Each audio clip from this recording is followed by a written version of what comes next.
When I first jumped into real estate in 2013, I was doing about 3 to 4 wholesale transactions every single month. And there was one big thing that took me from 3 to 4 contracts all the way up to 10 contracts every single month with no additional ad spend, no additional work on my part. In fact, this one thing not only amplified my revenue, but it made my life a lot easier.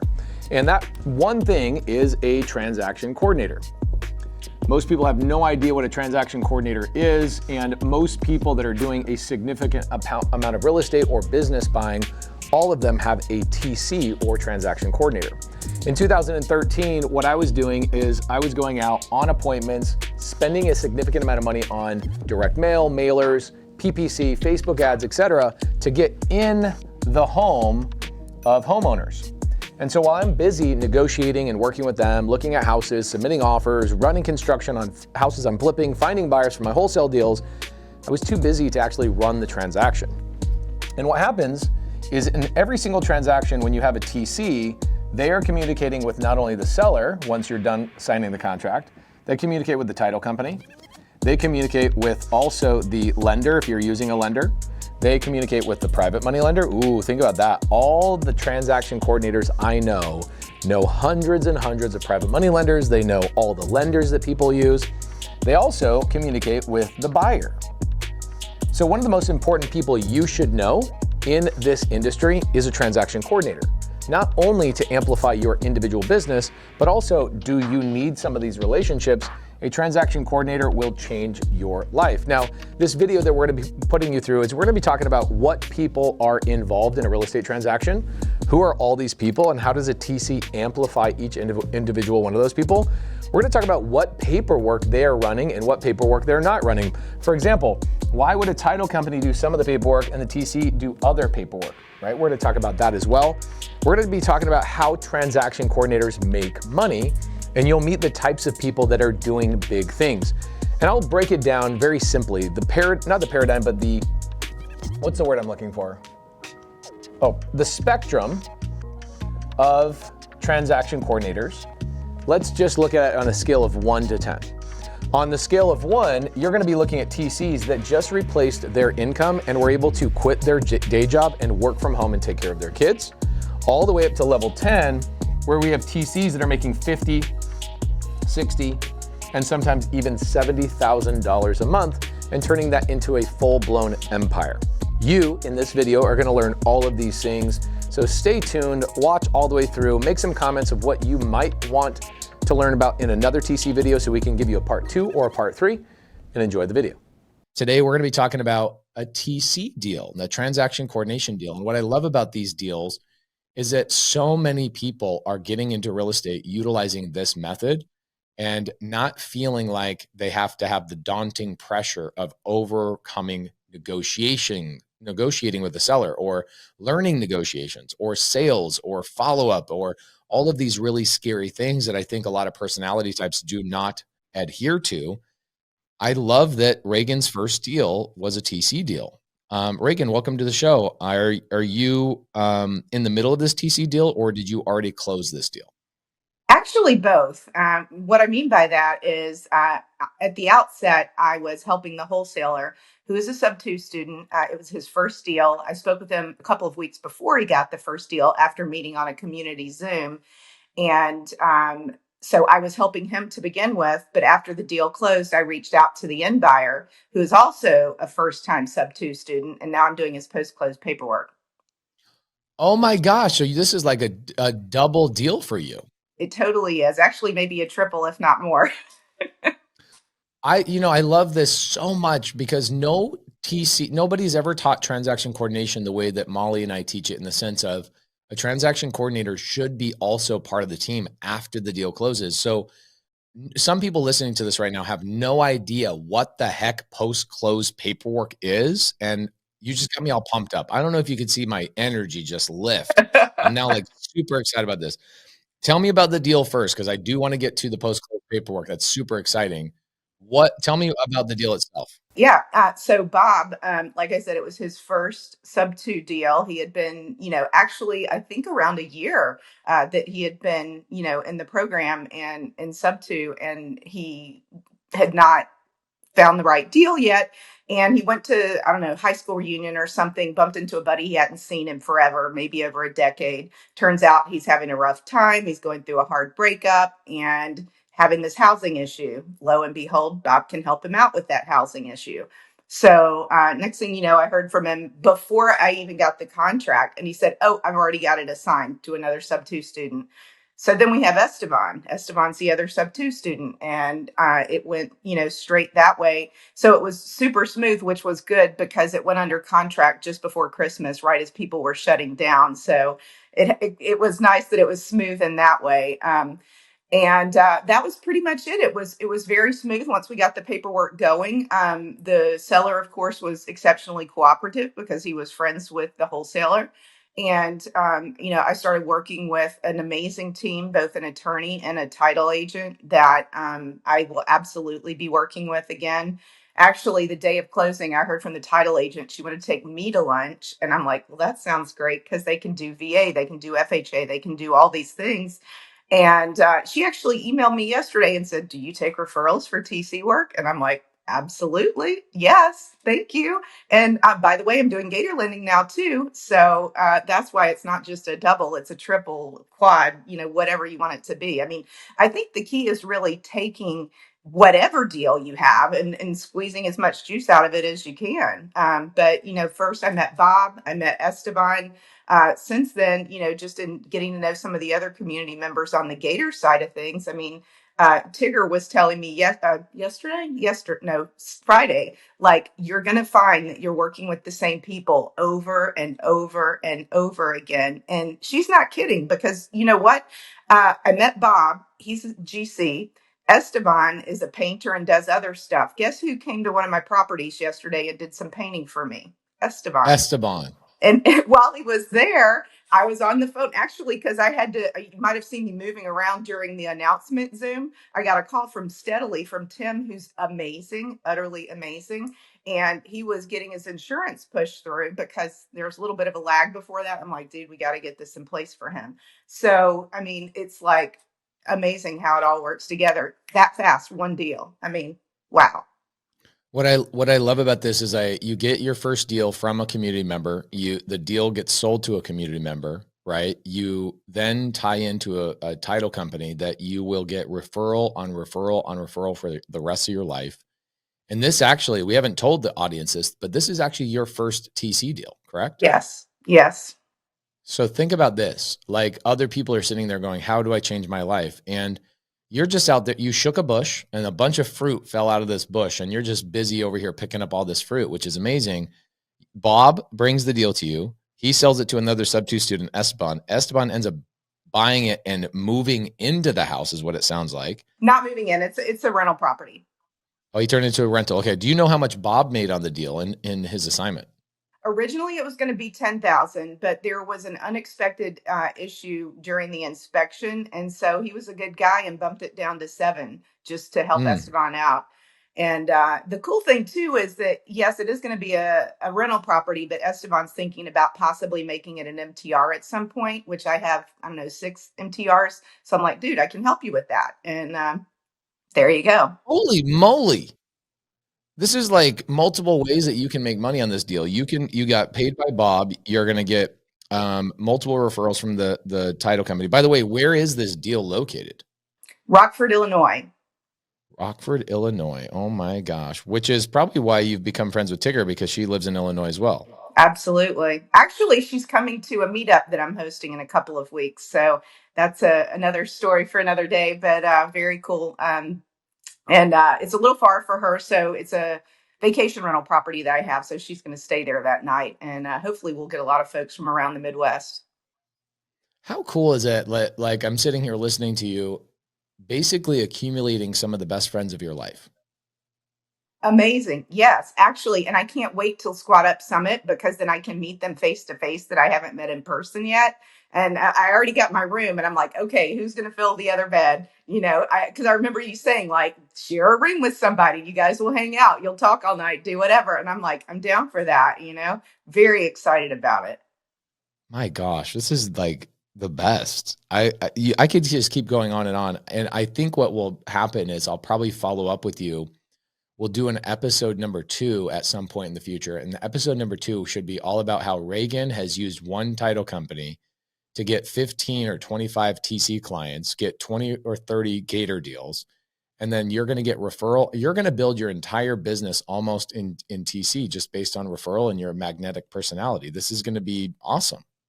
I'm very excited. I'm actually excited too because I brought my niece in as my plus one, which I think a lot of people might not know about the TC program, that you can, come do the course, bring someone in to help you out. In my case, my niece, is a mother of four. Her husband's gone about half the time for work, and she's been working in a finance company for 10 years. She does this stuff already, just doesn't have the title TC. I'm like, what an amazing way to be able to help her out, give her either number one, extra income today, but maybe eventually it might work into what she's doing full time, have more freedom to be able to go pick her kid up from school when they're sick or whatever, not be tied to the desk at work. I love this. Now, were you a TC before? Like, why did you think this was a good fit for you? Yeah, no, I didn't even know a TC was a thing. And after I heard about it, I remember once in a closing, my agent telling me, oh, the TC, because I was actually bragging on the TC. I'm like, wow, such and such, whatever her name was, is amazing. And she's like, oh, yeah, she TCs all her stuff. But I had essentially been my own TC and my own deals in the past, probably 11 to date. And I was always, you learn it's the same paperwork, right? So you just have it in your folder, you have it ready to go, you know what landmines to avoid, that sort of thing. So I was a TC. I was just doing it for myself. And you probably didn't know you were a TC. Oh yeah, no, didn't know it was a thing. I love it. Okay, cool. Now post-close paperwork. What the heck is that, Reagan? Oh my gosh, that might be the most important part, honestly, because if you don't do it right, you could end up with a due on sale clause, which I know is not the end of the world. I'm not in SubTo yet, but I know that there are ways to get around it. But nonetheless, you really don't want to go there unless you have to. So it was actually very interesting because I did not TC for Esteban, the end buyer, on the front end. I was TCing for Bob. And because this was Esteban's first deal, there were a lot of things that he didn't realize could have been real issues for him. So day or two after close, I reached out. I'm like, hey, do you need help with your post-close paperwork? And I kind of rattled off a list of some of the things. And he's like, yes. I mean, it was like that, like no question, no, what does it cost? Like, yes. And, now we're working together and he's painting one of my properties. Wow. Wow, wow, wow. I'm blown away. What's really cool about this is that even though SubTo students learn paperwork, they also learn how to take care of their properties after the close escrow. A typical deal doer, okay, a typical male deal doer is hyper disorganized, does not want to read paperwork, does not want to deal with all the minutia. They need somebody, me included, right? Molly is the person who runs the back end of my organization, and I don't do any of the post-close paperwork. I don't deal with the insurance. I don't deal with the paper. My job is to go get more deals. And so what somebody like you bring to the table, Reagan, is the ability for the Bobs, the ability for the Estebans to stay in their focus and stay in their zone of genius by bringing your zone of genius to the table. I imagine that Bob and Esteban were probably like, my gosh, Reagan, you saved my whole life. You made this whole entire thing so easy. Is that correct? You're right. Honestly, it's really humbling because I feel like this is something I've been doing kind of in my sleep for years on my own deals. But because they're both new SubTo students, it's the first time they've been through it, and you don't know what you don't know a lot of times until you find out the hard way. But they didn't have to find out the hard way. I love it. Okay, so people want to use you as a TC. People want to collaborate with you. How do they get a hold of you? By what, they're listening to this podcast. They're probably just about to pull into their parking lot at work and get out of their car, but they're like, gosh, dang it. How do I get a hold of Reagan? How can I collaborate with Reagan? How can I bring things to Reagan of value? So 2 questions for you. One, how can people get a hold of you and hire you as a TC or use you as a gator?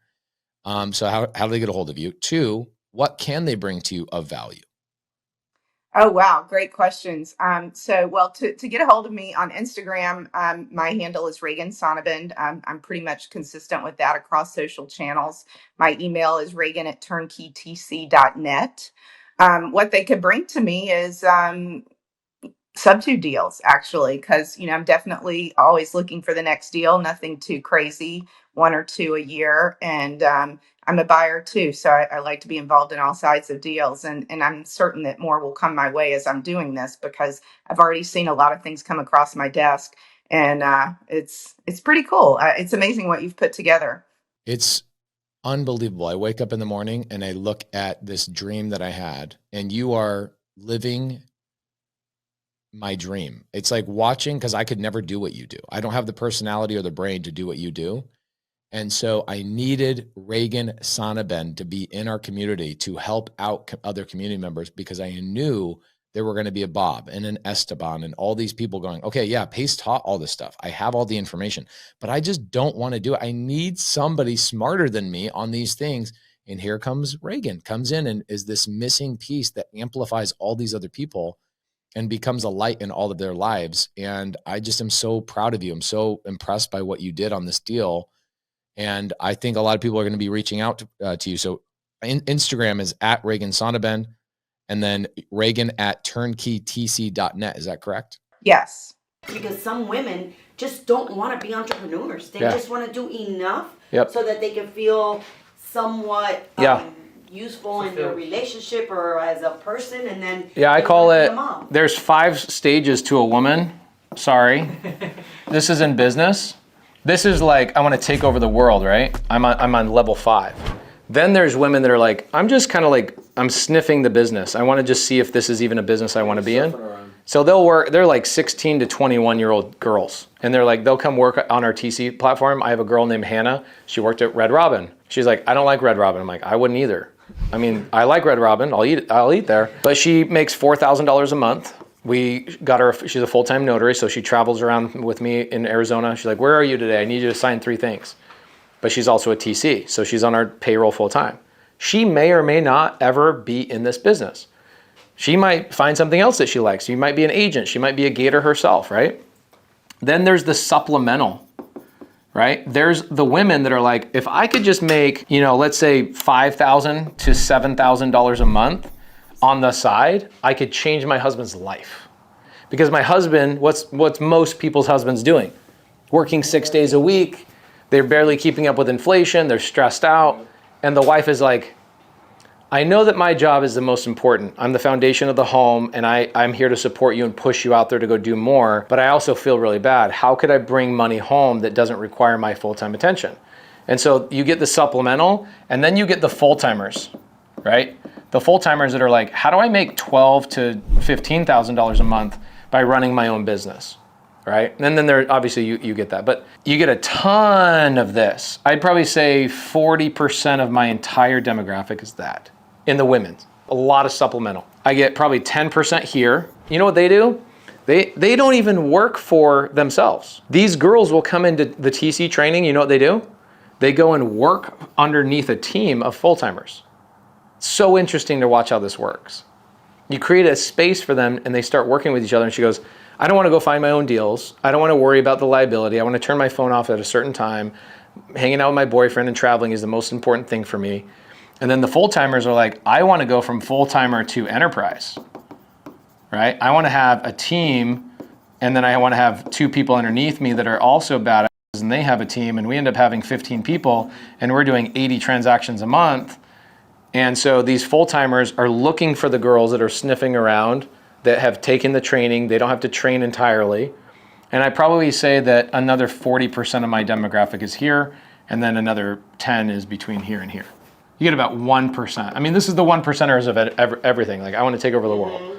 It's important, the 2 and 3, that's great that they're 80%.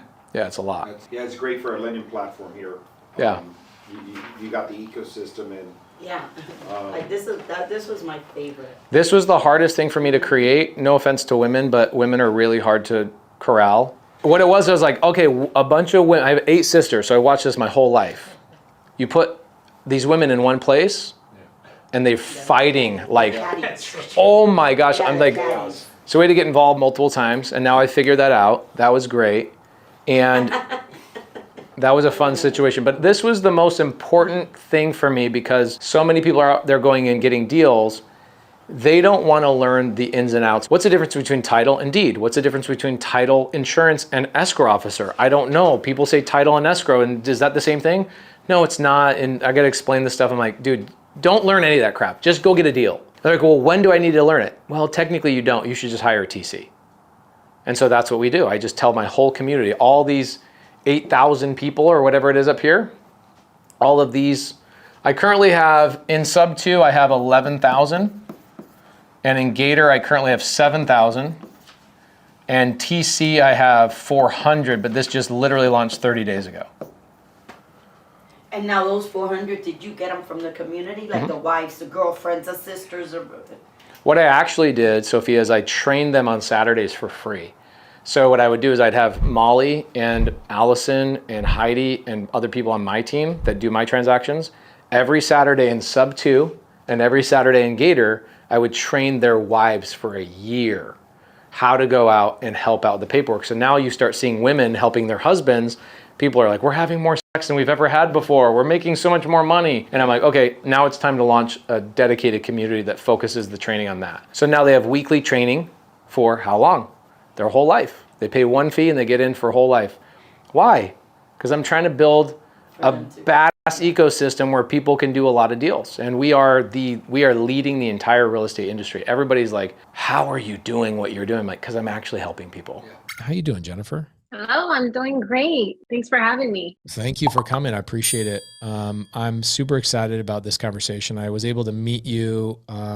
Where were we last week? Newark, New Jersey. Of all places, what the heck were we doing in Newark, New Jersey?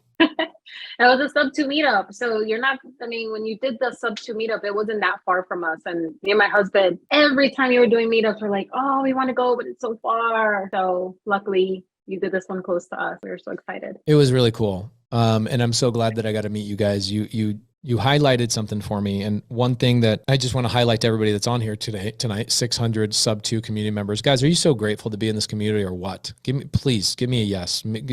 Lift my... Absolutely. I'm grateful. I'm so grateful to be in here. Now, Jennifer, I want to highlight to everybody that not everybody is going to go out there and be the wheel dealing, door knocking, cold calling, Pace Morby, ninja negotiator on the planet. But there's so many other ways to make money in real estate. And that's highlight number one. That's what I want to highlight. Highlight number two is that I get a lot of men that come to me or did come to me about 2 years ago. And the men were coming to me and saying, how do I get my wife involved in my business? How do I get my wife to support me in what I'm doing? How do I get my wife to get in alignment with my business and find a place for her in my business? And my answer was, man, this is coming up so much that I'm going to create transaction coordination training on Wednesdays with Molly and on Saturdays with Ashley Mason and some other people. And I'm going to amplify the transaction coordination training inside the mentorship. And it was amazing to see what started happening.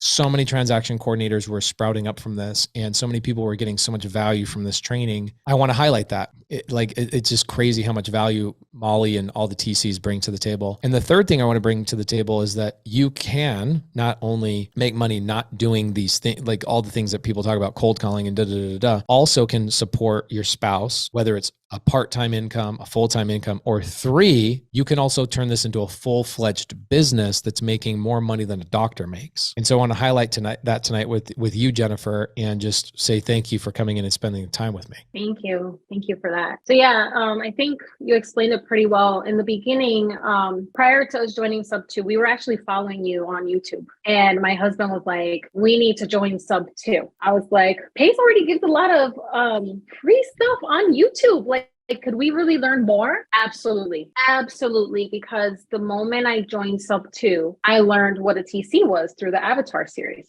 And I was really trying to find out like where I would fit in, because I wanted to, like you said, support my husband. We wanted to do this together, but I was not going to be door knocking and cold calling. That wasn't me. So when I did your Avatar series, I learned more about myself. And I was like, I think I would be a really great transaction coordinator. I love that you say that. I had one of my buddies is like, man, you give so much away. He says to me, he goes, you give more away on your YouTube than I give away on my $15,000 course. And my reply to that was, I don't even give you 1% on YouTube of what I give inside of my course. That's half your price. Like when you came into SubTo, does everybody feel that same way? Do you guys all feel like you get literally 1% on YouTube of what you get in here? Let alone the community. Like the community the community by itself is worth millions of dollars. Obviously, it's also probably where you get a lot of your TC clients, and we'll get to that in a minute. The whole thought process 2 years ago that I had regarding the Avatar series, where I was like, dude, not everybody should be cold calling. And I've got a friend of mine that his entire mentorship is all about cold calling sellers. That is literally his entire mentorship. And I'm like, dude, I don't like cold calling. Like, and I'm one of the industry leaders. I do not want to be a cold caller. And you'll hear him say stuff like,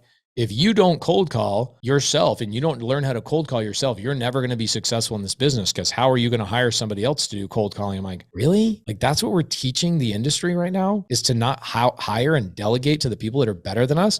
Same thing with transaction coordination. Like when I finally hired a transaction coordinator, Jennifer, and you should feel so grateful for not just the ability to make money, but you should feel grateful for the opportunity to double and triple an acquisition person's business, because what you do and what you bring to the table is not an expense to somebody like me. It is an investment, because if I buy your services, I pay for your services, you are going to free me up to go and get that second, third, fourth, fifth, sixth contract, so you can go and focus on the things that I shouldn't be focusing on. So to my friend's argument and his point of you need to learn how to do the thing before you hire somebody to do it, I'm like, I would not, me personally, I don't want to be a TC.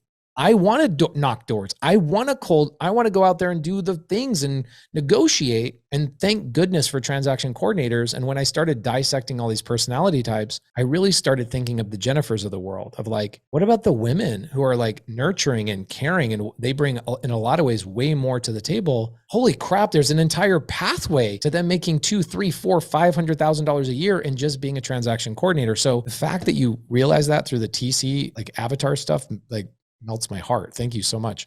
So you realize during the Avatar series, I think I'm a TC. What was your next step? Did you start going into the weekly training? Oh yeah, I started attending those, and then I would go into Kajabi and just like absorb as much as I could. And then I realized, like, very early on, this isn't just about, you're not a paper pusher. Like, you have to understand deals.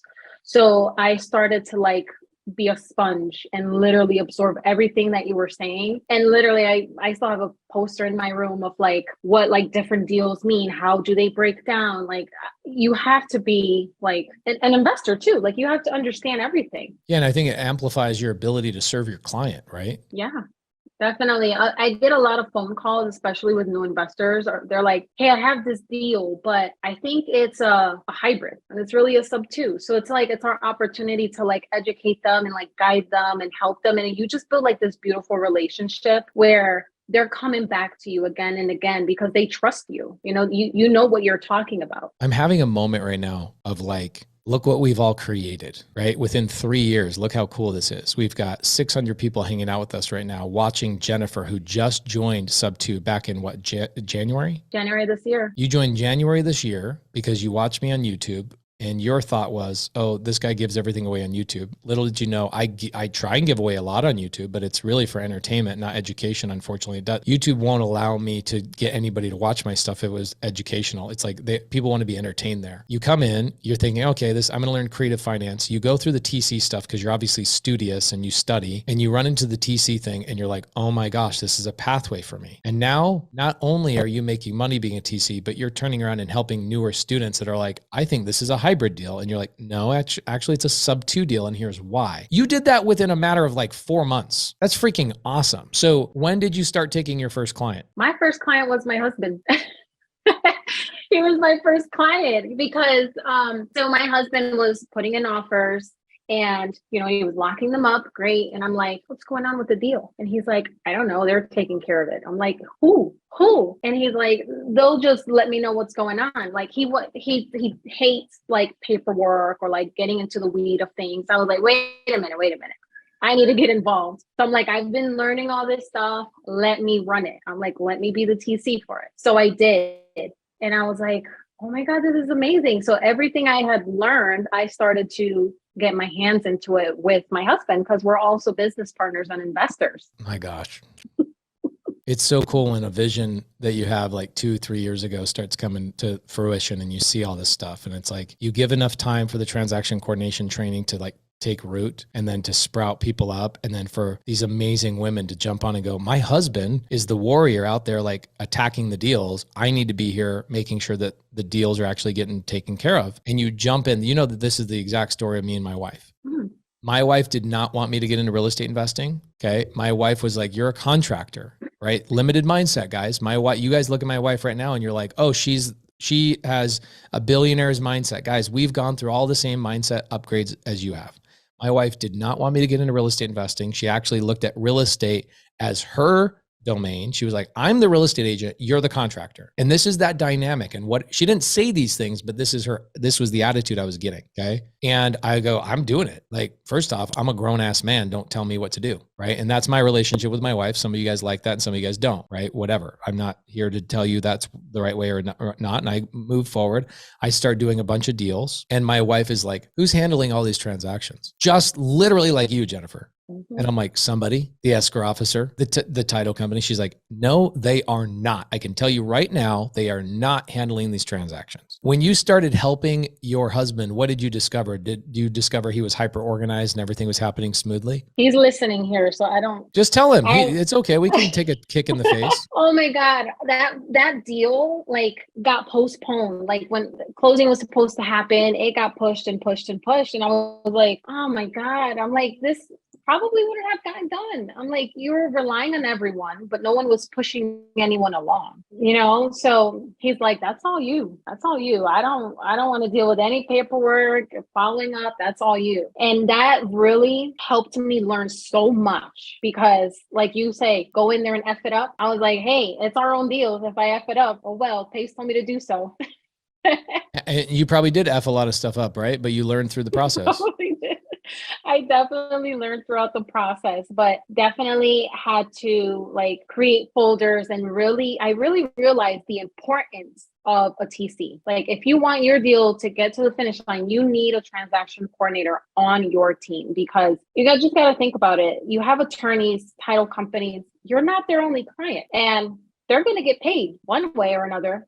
So you just have to just deal with it unless you have a transaction coordinator that's going to help you, unless you want to do it yourself. Would you ever suggest a real estate investor do real estate transactions without a transaction coordinator? Heck no. Not if you're new, not if you've done a whole bunch of transactions. Not if you're Pace Morby advanced. Like I literally will never do a real estate transaction without a TC because of what you just said. Could I rely on the escrow officer to do some things right? Yes. But if it takes twice as long to close the same transaction, think about this. This is just to give you like some whiteboard action. Here's what was happening in my business. Okay. I would get a contract. Okay. And this contract would be a 30-day escrow. And I'm sitting here, I'm supposed to make $20,000 on an assignment fee on this 30-day escrow. What happens is this 30-day escrow, because nobody, TC, is pushing it along, ends up going to like 48 days. Okay. Not only was my buyer upset, not only was my seller upset, but I did not get paid 20 grand when I should have. So that when the $20,000 showed up, it was actually 18 days late. I should have been able to get that $20,000 reinvested back into my business. But this 18 days multiplied by, let's say 50 deals a year, how much money are you leaving on the table? How much slowly, okay? How much more slowly can your business grow?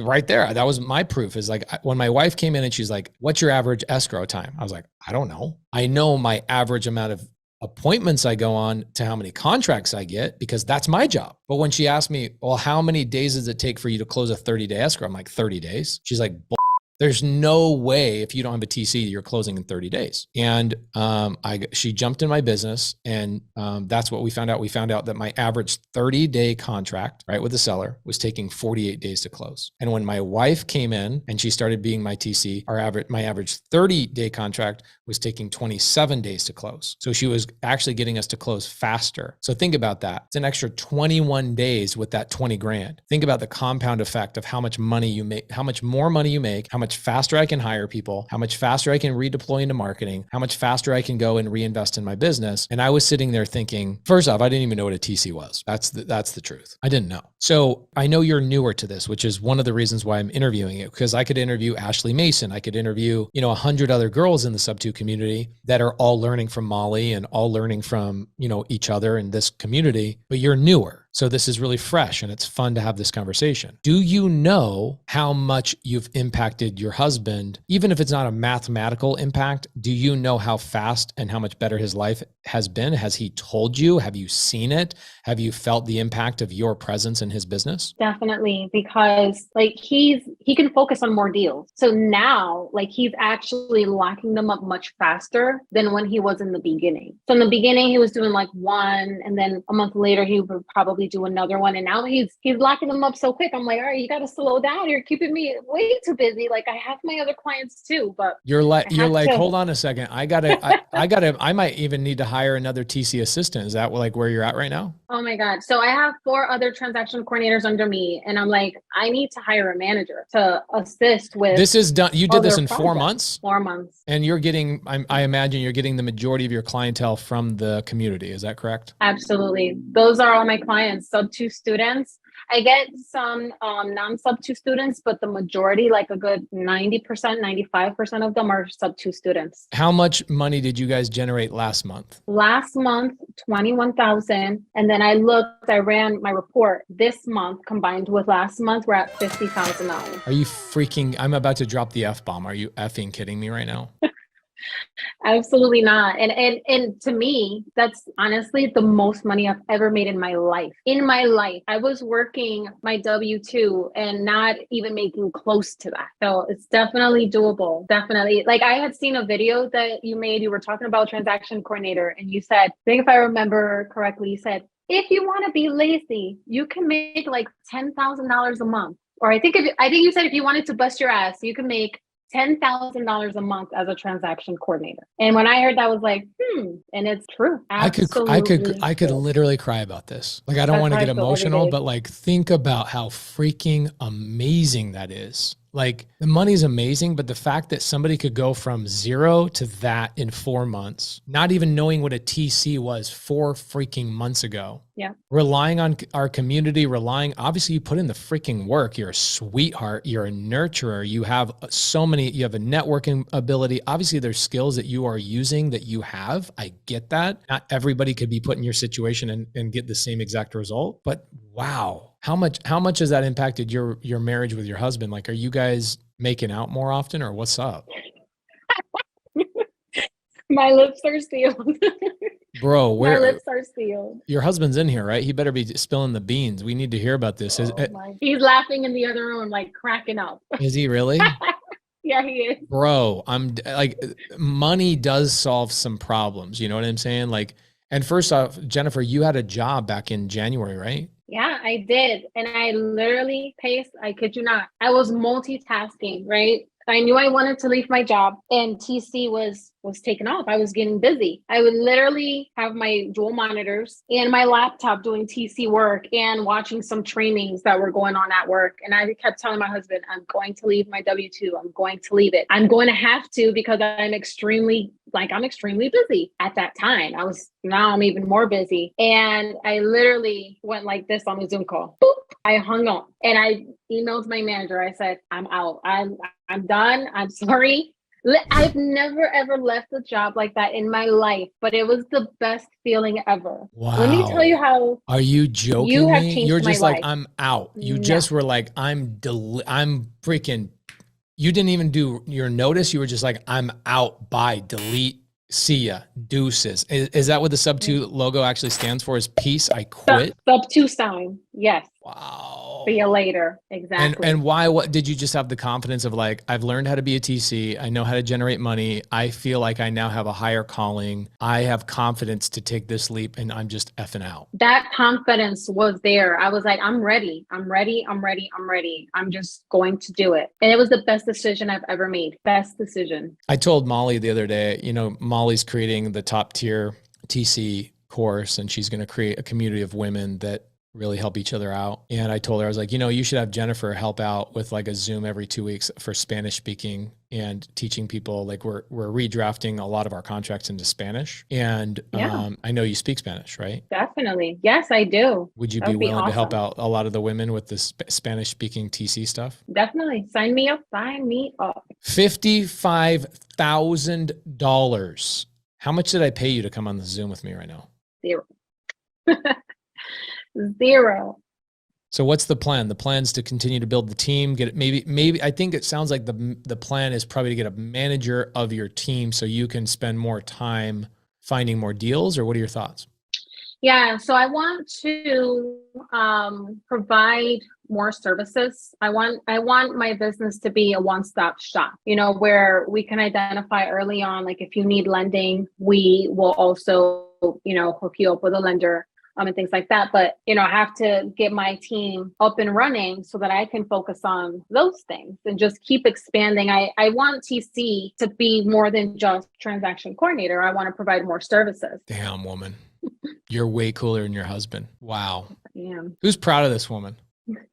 Give me a comment in the side chat. Tell her you're proud of her. Guys, she did the hard thing. She had the courage. She's like throws up the deuces, quits her job. Imagine if you went through the same thing and you had the courage to come out here and then come and bring that value to the community and tell people, this is what I did. This is how I did it. I went in, I watched Pace's avatar stuff. I went in and watched the bonus Zooms that Pace does, Molly's stuff, Saturday stuff, went back and watched the things. I started jumping on it. Pace told me to start effing things up. Jennifer, how true is that statement? Just go in and F things up. It's freaking true. F it up, F it all the way up and learn from it. Yeah? Is there any way that has anybody ever learned anything in life without making a mistake at that thing before? Or am I the only idiot that has to learn through mistakes? It is funny because a lot of people jump into real estate and they're like, hold on, I don't want to make a mistake. I'm like, what have you ever done in your life that didn't require mistakes to be made? Do you know any of the mistakes you made as a TC? Do you remember any? Maybe moments you felt stupid on the phone? Well, in the beginning, my very first consultation, oh my God, I literally got off the phone and I'm like, these people, like, mind you, it wasn't just with one investor. It was a group of like 3 or 4 people on the call and they were just drilling me with questions. And I was like, oh my God, we were done on the call. And I looked at my husband, I said, I feel like curling up in the fetal position and freaking crying. I'm like, I don't know if I can do this. That was like shortly after I was like, okay, I'm going to start doing this. And my husband's like, nope. He's like, nope, keep doing it. Keep doing it. And I'm like, I don't know if I can do this. And I kept trying and I got better and better and better. And thank God, honestly, for my husband, he kept pushing me. And he's like, you need to be active on Facebook. You have to be active on the platforms. And that has really helped my business tremendously. You have to network, you have to help the community because, you want to make yourself visible. You want to build those relationships. People think it's just BS that I say this all the time. Like when they're brand new, they have no idea. And it's like, there's a reason why there's students in the side chat right now that have been in here for 3 years and they get like, look at Carolyn and Myron, like almost 100% of their deals come from our community, just helping people get their first deals. Right. So it's like, whether you're a TC, you're a connector, you're a gator lender, whether you're out there doing buy and hold, fix and flip, whatever it is, even if you're a hard money lender, you could literally get 100% of your business just from this community that we built. And Absolutely. When I say go and connect, go and network, people are like, really? I'm shy. Okay. Really? Thank goodness for your husband for pushing you. I don't know your dynamic. Now I'm super interested in your guys' marriage dynamic. Now I want to pry into that a little bit. When your husband says, go and do this thing, do you fight him a little bit? Because you got that Latina spirit and you're just like, want to fight him a little bit? Honestly, no. Like he knows my strengths. I know his strengths. And I'm like, okay, fine. I'll just take care of it. And, it's not a problem. Like, I know that I hear a lot of people always say, how do you work with your spouse? How does that work out? And it just does. Like, we respect each other and that's it. I take care of what I need to do. He knows it's going to get taken care of and he just keeps it moving. He doesn't want to worry about it. So he's like, here, you handle it. Your husband says, I lay the smack down and she does what I say, but don't tell her I said that. He's joking. Yep.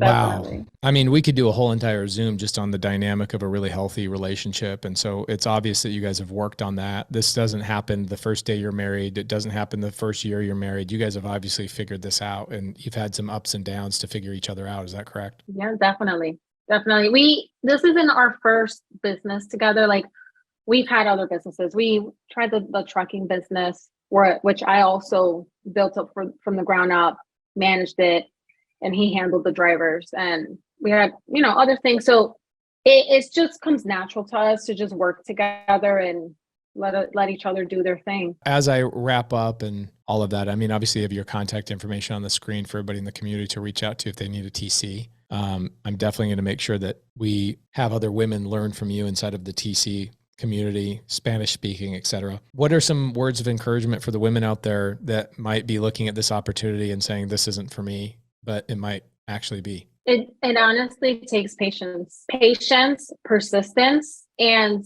the community. So if you guys are, learning to be a transaction coordinator, reach out to me, because I started a Facebook group chat and within the community where the TCs go in there and just talk to each other, help each other out, have that support system. Because when I first joined SubTo and I was learning to be a transaction coordinator, I didn't know who to ask.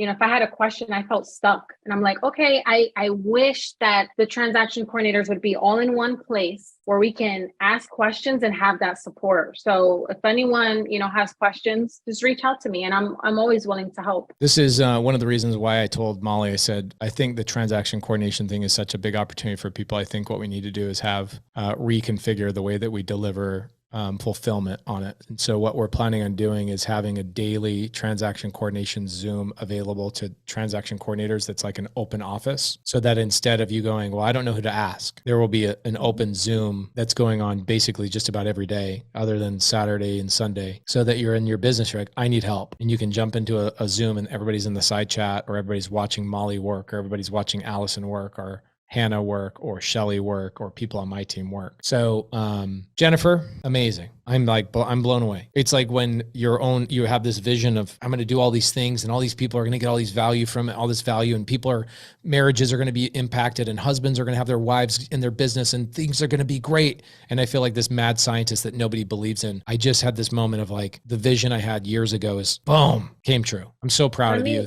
Thank you so much. Real quick, Pace. I just wanted to say, because I didn't get to tell you this when we spoke the other day, but you literally gave me time back where I can spend with my kids. Literally, my job did not allow that, and being a transaction coordinator, joining SubTo, literally gave me that, and I am forever ever grateful for that. Yeah, I'm gonna try not to cry now.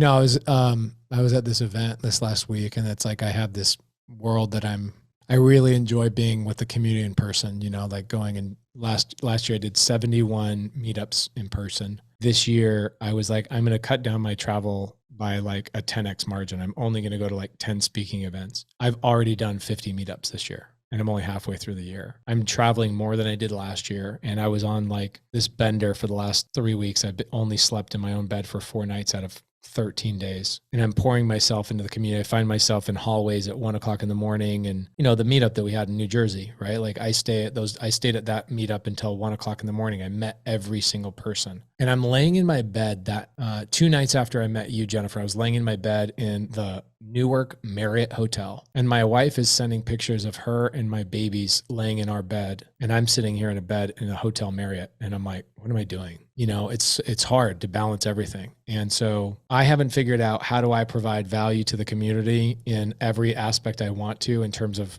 doing personal meetups and meeting everybody in person, and do the live content at the level I want to. I haven't figured that out yet. I'm almost there, but I can tell you the pain and anguish as a parent, for people that maybe you have been through it, maybe this is just a gentle reminder of what it feels like. But that was one of the hardest things I had to live through, was last weekend of like, man, my daughter is saying the word dad. The first time she says the word dad, I have to see it on a video. And it's like, man, I appreciate you saying that, because I think, if I show my wife this video, my wife will say it's worth it, because you're helping thousands of other people attain what, you're sacrificing, and you're giving that to other people. But thank you for saying that. I do want to highlight that none of it matters if you're not putting in the work. No matter how hard I try, no matter how much content I put out, the Avatar series, people thought I was crazy. Oh, here comes Pace with more Here comes Pace with more things for us to learn. Oh my gosh, it's so overwhelming. Yet without the Avatar series, you'd be cold calling. Without the Avatar series, you might have already given up. Without the Avatar series and the TC thing, you might have been like, honey, I'm going to focus on the trucking business. You focus on this. and you guys wouldn't be in alignment and you wouldn't have 55,000. So when people are like, Pace, you're crazy, I have to close my eyes, shut them out of my brain and just move forward with what I see in my vision, in like a vision. And when you come and tell me that it's what changed your life and got you more time with your husband and your kids, and that you and your husband are making out every 5 minutes because you're in the same house all the time together, it makes my life worth it. So thank you for saying that. But more importantly, the best gift you can ever give me, Jennifer, is doing the freaking work, dude. I'm so proud of you. Look at the freaking work you put in, man. Like, that's the greatest gift ever. Just like all the things that I create for you to take that and go, not only am I going to do the work for my own family, but then I'm going to hire 4 other people and benefit their lives. Like, dude, oh my gosh, think about what you're doing right now. Yeah. It's gangster, dude. You're a freaking gangster. Thank you. Proud of you. Proud of you. Proud of you. Proud of you. I'm proud of you. Gosh damn it, guys. Tell her you're proud of her. 600 people in here just wanted to come and hear your story. You thought we were going to do a little interview on like Zoom, just one-on-one. You didn't know you're going to be in front of 600 SubTo students. Oh my God. I didn't even look at the number till now. Jesus. Guys, anybody in here, these stories, they give you moments of hope. Even if you're brand new, you're like, dude, there's way more ways to win in this community than just a simple real estate strategy. Like, yes, there's so many people that are making so much money in real estate itself. If you're a husband, it should give you hope that it's like, my wife could be like the dominant TC just in my zip code, like a couple zip codes. Like, you don't have to be the dominant TC of the country to make that kind of money. You have to be the dominant TC of like a handful of zip codes in your area. That's it. Okay. That's for husbands. Like, think about husbands being able to go to wives and go, sweetheart, where's your husband, by the way? Is he in here? Yeah.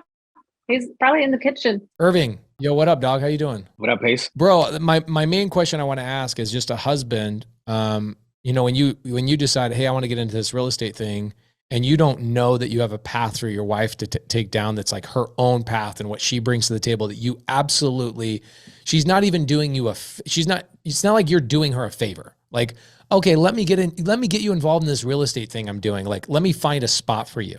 It's the polar opposite. It's like she's doing you a favor because she's brought something so unique to her personality to the table. 1, it amplifies you. 2, it holds you accountable to go get more contracts. She's just like, where's my next contract, husband? Where's my next deal? Where's the next deal? Like, that accountability, like your wife as a TC is actually an accountability partner to you. And I just want to hear, how awesome has this been from you, dude? I mean, it's amazing. You know, obviously there's a million comments going through the chat here, but I went in there a little while ago and I made a comment and I was like, and I said that by her doing what she does, it has literally helped me be a healthier human being, because me sitting there trying to bang out contracts and paperwork and all of this stuff, it causes me physical stress and anxiety. Like, I hate it. I really hate it. When I'm talking to people, you know, when we were at that meetup on Thursday, I'm in my element. I'm happy. Like, I'm one of the happiest I could be, other than like being around my kids and my family and obviously my wife, Jenny. That's like the happiest I can be. So when I'm talking to people and I'm, you know, just getting to know people and making relationships, you know, that lead to deals, and, you know, doing all those things that, you know, we do that help us be successful as real estate investors, and figuring out, you know, how we can add value, how we can help each other. Right.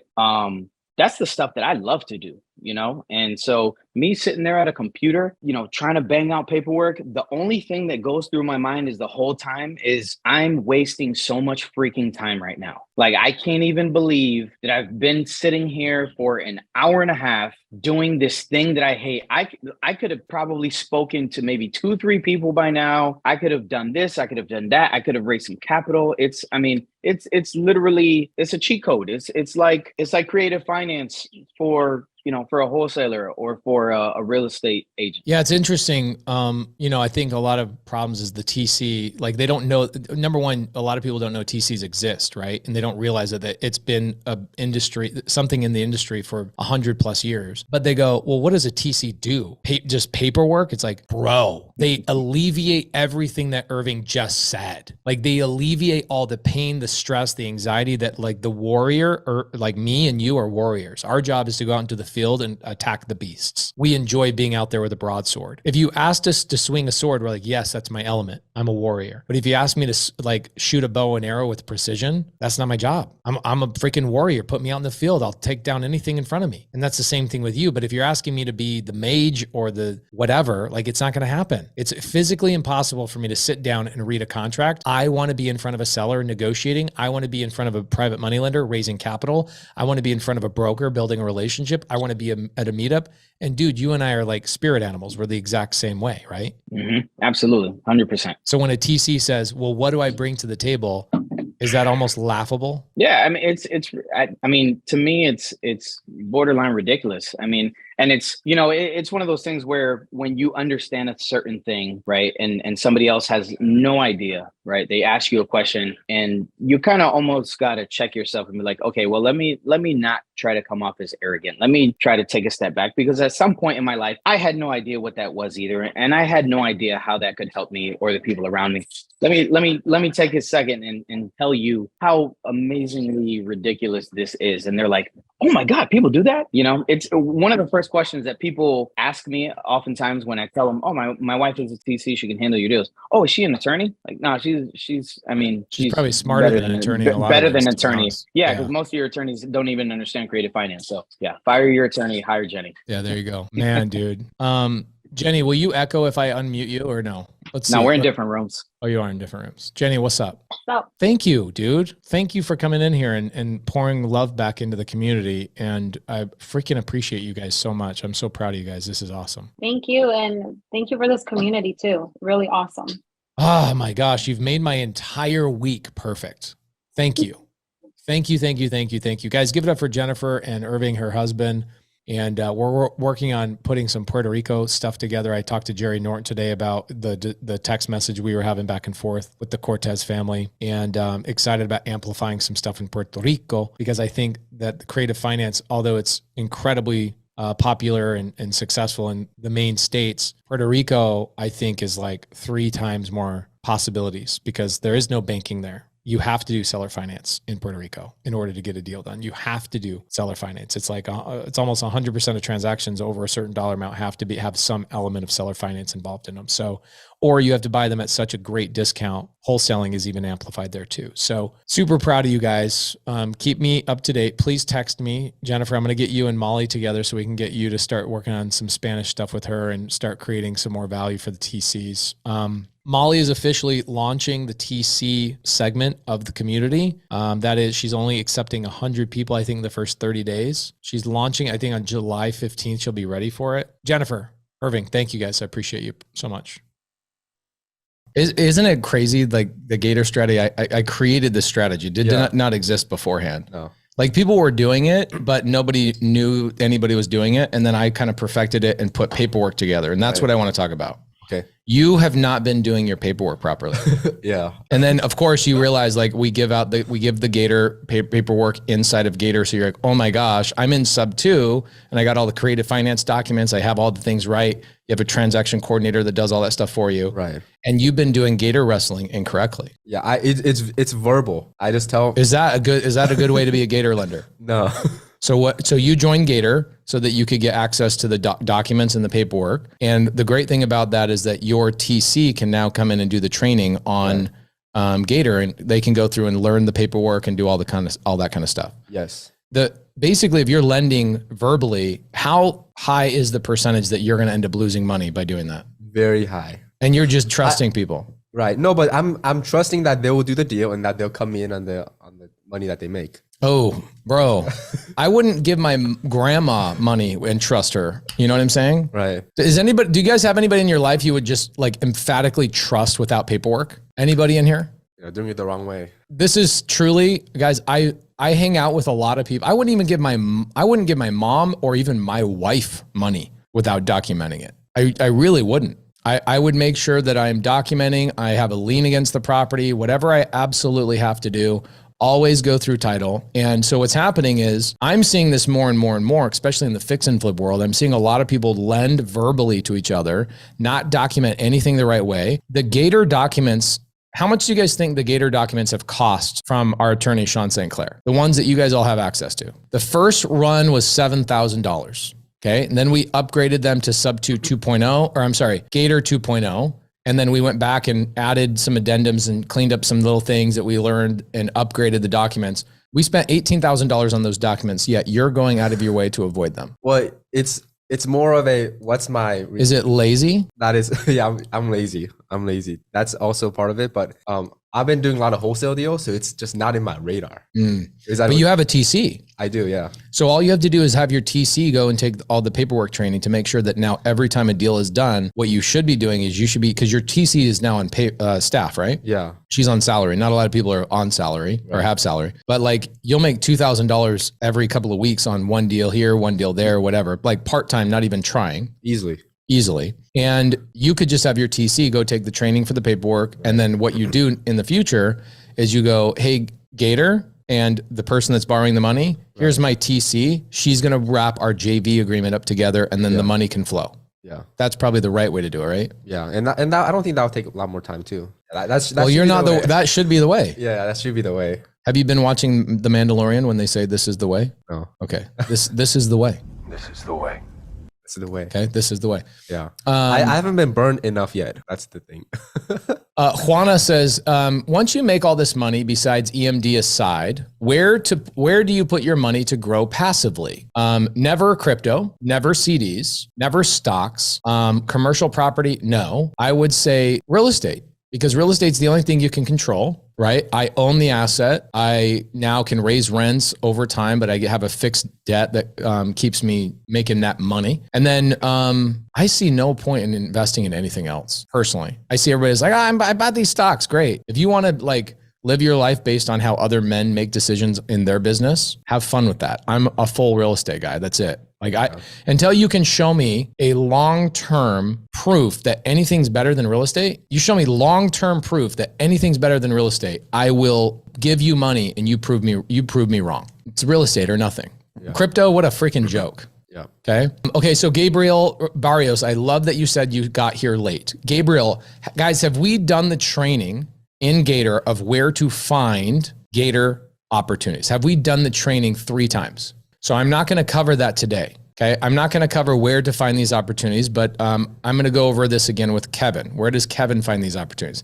Kevin, do you find Gator opportunities at meetups? I do. Do you find Gator opportunities in public Facebook groups? Oh, 1000%. Do you find Gator opportunities in the SubTo Facebook group? Yes. Like the private one? Yes. Do you find them in the free creative finance Facebook group? Yes.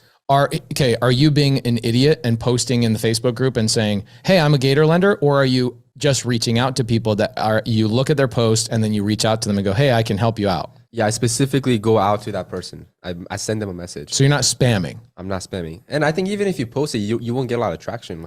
I agree. I think people that are posting and they're trying to be spammy, that's not how it works. You need to pick up the phone or get somebody on a text message and actually communicate with people, right? Right. And I don't think you really need that many investors to work with. I think you may need 10 solid people that's consistently buying deals. Let's say you have 10 investors, right? Okay. And you're working with them consistently. How much money do you think you could make on a monthly basis? 15, 20 grand minimum. Minimum. Yeah.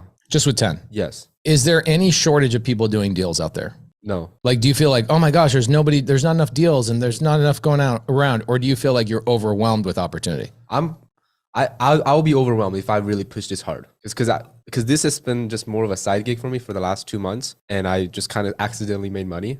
But if I really pushed it, and I'm kind of pushing it now, I'm just starting pushing it last week. Like I would be very confident in making at least 10 grand a month. At least, yeah. I mean, that's just only one deal a week, really. Yeah. Does this help you guys understand you don't need money? Here's a couple. What is Kevin doing wrong? Let's talk about that.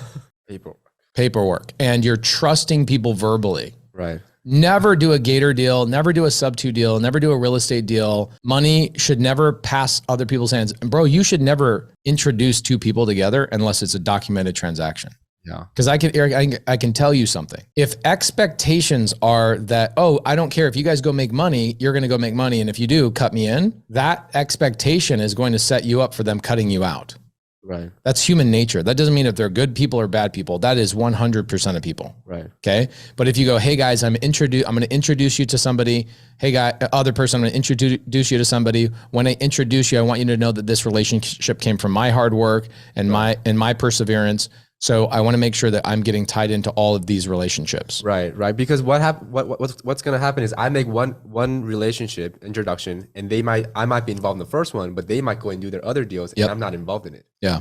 So yeah. You cut yourself out of future business. Right. Right. All right, guys, welcome to video number 2 in selling a car on seller finance. Actually, did a video number 1 with Molly Tennant and Angela Pena. He actually has a Turo course that I think is one of the best courses I've ever seen. Go over there, buy it. If you guys are trying to build a Turo business, he's the freaking guy. Out of everybody I've ever met. This dude has 21 cars in his fleet, and this will be 21?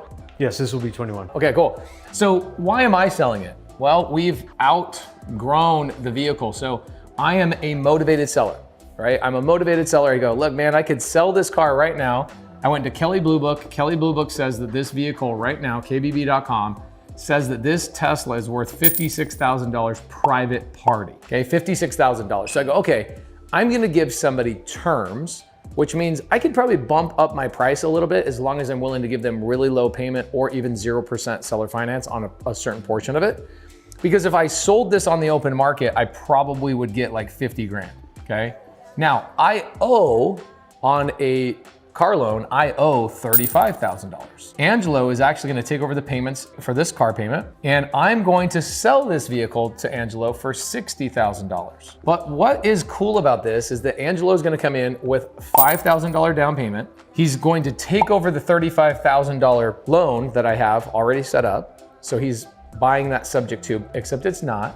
It's through a lease option. Molly will tell you that in video number 1. So go back and watch video number 1. And we're actually gonna go through and sign the paperwork in this video. So stay tuned for it. I just wanna show you the structure. So $60,000, seller gets a little bit, but remember, everything is like a teeter-totter, right? So here I am, I'm the seller, and I've got a high purchase price. Well, I've got to give the buyer something to counteract. And so what I'm gonna give Angelo is I'm gonna give Angelo 0% interest on my remaining equity on this car. And I'm also gonna make it so he doesn't have to make any payments on my equity until this payment is paid off. So I'm gonna make it easy for him to be able to go out and cash flow, because the greatest security, remember this, write this down in the comments. This is very, very important. Show me that you're paying attention, write this down in the comments. The greatest security that a seller can receive in any creative finance transaction is making sure their buyer can cash flow. I'm not gonna structure a deal where I get all the benefits and then my buyer can't cash flow. Why would a buyer ever default on a vehicle or a house or a business if I allowed him terms that give him the ability to cash flow? He would never do that. It doesn't make sense. Why would somebody walk away from that? But I see a lot of sellers get greedy. They are greedy sons of guns, and they go, I want this much money down, this interest, and I want this payment. And then you go, is there any way I can cash flow? And they go, that's not my problem. Well, it is your problem. The greatest security a seller can ever receive is giving their buyer the ability to cash flow. Remember that, write that down in the comments. So $60,000 purchase price. I'm getting a little bit of benefit on my side because I'm the seller. I'm giving him a lower down payment. I think this is pretty good. You know, it's like, what is that, 8%? Pretty good. And then after he pays the $35,000 off, he will still owe me $20,000. But I'm going to give this to him at 0% seller finance. So there's another benefit to Angelo, right? You gotta make sure that teeter-totter balances out. You can't just take everything for yourself. Now, what we're gonna do in the rest of this video is Angelo is gonna break down what he does in order to come up with the cash flow of this and what does that look like. And then what we're gonna do is jump into watching Molly and Angelo go through, sign the paperwork, and we'll be giving that paperwork away to you. You might ask, Pace, why aren't you doing the paperwork? Well, I'm stupid. Are you stupid or something? I'm as stupid as stupid does. And I don't do paperwork, okay? I need smarter people than myself, people that are certified transaction coordinators. Don't just hire some transaction coordinator that freaking read this on the YouTube or the YouTubes or read a book. Make sure they are certified. Make sure they've gone through a course like Top Tier TC. And if you are somebody that wants to work from home, make a full-time income, or even more, we have some top tier TCs that are making $40,000, $50,000 a month, all the way down to TCs that are working part-time that are making $3,000 to $7,000 a month. How much you put into it is how much you get. Molly teaches people how to do this, not only for cars, but for businesses and for real estate. Top tier transaction coordinators for the win. I don't have to touch the paperwork. I'm allergic. If I touch paperwork, I break out in hives. And so Molly is gonna be doing that with Angelo at the end of this video, so stay tuned. All right, Angelo, where do you go to determine how much this could make? So using Turo itself, Turo actually has a calculator. Pretty that's good play on words, smart. right? Yeah, I like the that. calculator.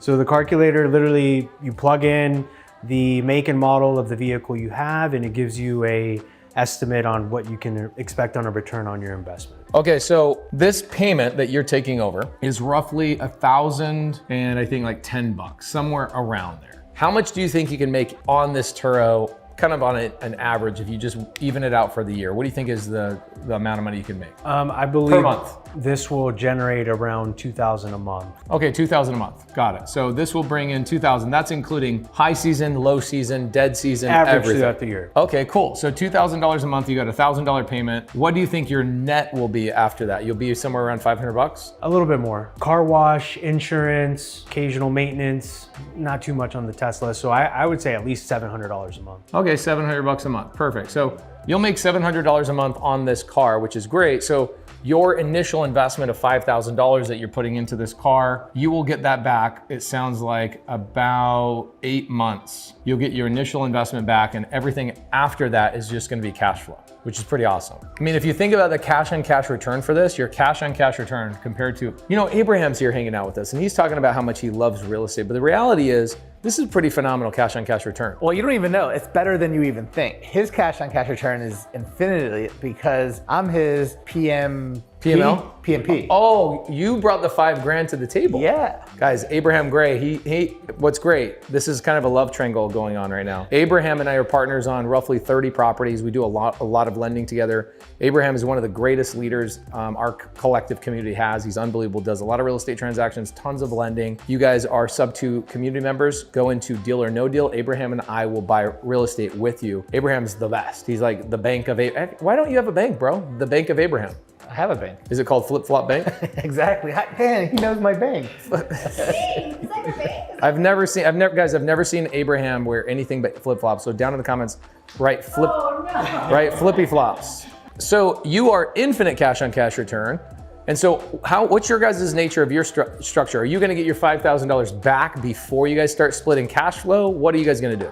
No, so we have a structure where we have a certain split every single month. Basically, after the car is paid off and sold, we just have a partnership on that. But really, I don't get my money back first, but I get most of the money back first. So he still gets money every single month because he's doing work and everything else, and it's only fair. Like you said earlier, the most important thing you said, but I mean, by far that everybody should know is you have to make the deal good for everybody. You can't just make the deal good for yourself, right? So if he's not getting any of the money until I get all my money back, he's working for free for 8 months. That's not really super fair either. So he gets a portion of it. It's not 50-50 yet, but it's. So basically what you're saying is out of this $700 that comes out is that Abraham will get like 60% and Angela will get 40% until the $5,000 is paid back, and then you guys go to a 50-50. Pretty much, something like that. Okay, cool. All right, so guys, these things are important, super, super important. So Angelo, you guys will put $5,000 in, your investment will come back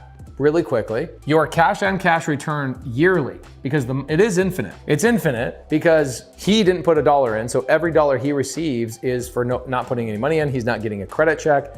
I don't know, are you a legal resident of the United States? Last time I checked. It doesn't matter, actually. I really don't care. But he is, and he's awesome. Dude, you own a bunch of cool businesses. What's the other business that you own that is cranking right now? Spin Art Phoenix. So Spin Art Phoenix is a creative art studio that we opened back in July. And actually, my partner I met through Abraham, just being Abraham's masterminds over the year, he introduced me to one of his partners, going back to that business love triangle that you're talking about. But I met Dimitri and he introduced me to a concept, and we've had some really great success since we opened. We've only been open for 4 months, and we've had some celebrities stop by and a lot of exposure on TV and all this stuff. So it's been going great. I love it. Okay, so cash on cash return. Here's what's great about this deal for Angelo is why would Angelo pay $60,000 for a car that's worth 56? Well, because he's getting favorable terms. He's not having to go through the whole bank process. He doesn't have to do anything. Plus the Tesla's in tip-top awesome shape. But if he did this deal himself at $5,000, his cash on cash return, he would be receiving $8,400 a year in cash flow, right? That's the net times 12 months. So what's $5,000 divided by 8,400? Do that math for me, Molly. 8,400. Divided by, no, $5,000 divided by 8,400. That's a 50 or 60%.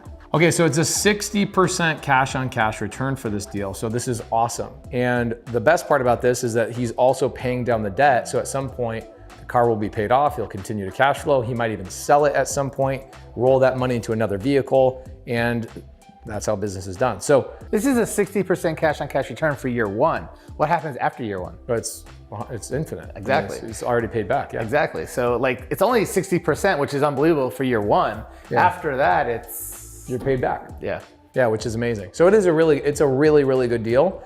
And even if he was making $500 or $400 or $300, the amount of money he's putting into the deal for the amount of money he's getting back, it's a really great return. In a lot of ways, it's way better than real estate. Some people are shooting for like, I want a 12% cash on cash return. This annihilates that by a 5x margin. So let's do the paperwork. Now we're going to talk about the documents. Now, Pace Morby loves to say, if you're a top tier TC certified transaction coordinator, that you're gonna do all the paperwork. I'm gonna say there's a nuance to that. So I sit in an operations position for Pace. I did help with filling out this document, but I didn't do it on my own. I consulted with Sean St. Clair, who is our attorney who drafted these documents originally.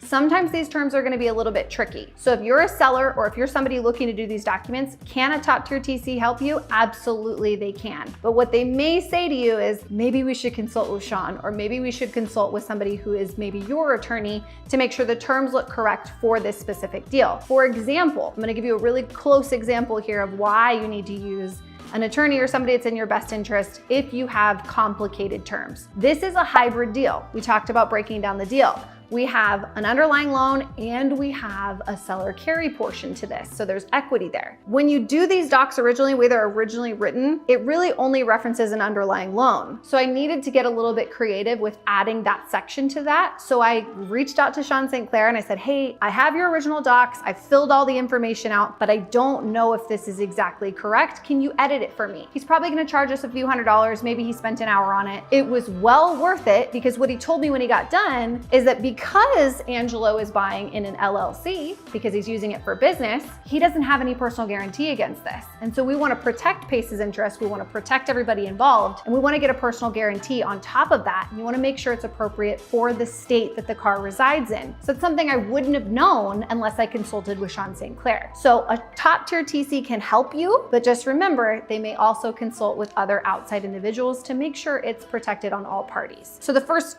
document we're going to start with is this lease option agreement. It has everything in here as far as your information. The first information is the existing loan information. And then the second part, this is where it got confusing for me. We're gonna talk about the initial payment, which is what Pace talked about. It's roughly $1,000 for the initial payment for the underlying loan. That's only for a certain period of time, right? That ends in 2026. Then after 2026, the payment for the seller carry portion starts. And that's where all of this gets a little bit confusing. I didn't exactly know how to write it. I'm not an attorney, so I reached out to Sean St. Clair. Then of course it talks about monthly payments. The initial payments are going to be made directly to the lender. Remember, I don't have a servicer, unfortunately. If anybody finds a servicer, let me know. I'm always here to get help from other people. So I don't have a servicer. It's going to be made directly to the lender. I'll give you that login information. You can get logged in, change the two-factor authentication, get your information changed in there, and get it set up on auto pay. Then from there, the additional principal payments after that's paid off are going to have to go directly to Pace. So in 2026, a few years from now, you're gonna reach out and say, Pace, can I send you a billpay.com? Can I do a bill every month with you? Or can I send you a Cash App or a Venmo or whatever, right? However you figure that out, that's fine. Now, I will say if you ever do this in the future and it is a full seller carry, so for example, Pace sold his vehicle, his F-150 on full seller carry, that guy does a Cash App every single month. And so you have to decide what method you prefer. Sometimes using bill.com, sometimes using, Chase Bill Pay or whatever it is that you use is appropriate, but you want proof of how they're going to do it and proof that they're making that regular payment or setting it up as an auto payment every single month before you get to closing. Okay, so first monthly payment starts December 1st, 2023. It's in green because there's all these other dates on here and I wanted you to know first payment's December 1st. So it's shortly after November. You are making a down payment of $5,000.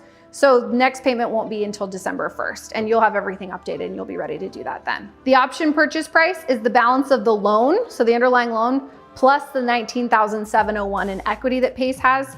Now, if you were to pay this off after you paid this balance of loan off, then obviously this could be less than that. That's another portion I needed his help with writing out, because I was like, how do I write this out and make it make sense? So I did attempt it, and then I said to Sean St. Clair to make sure that it was correct.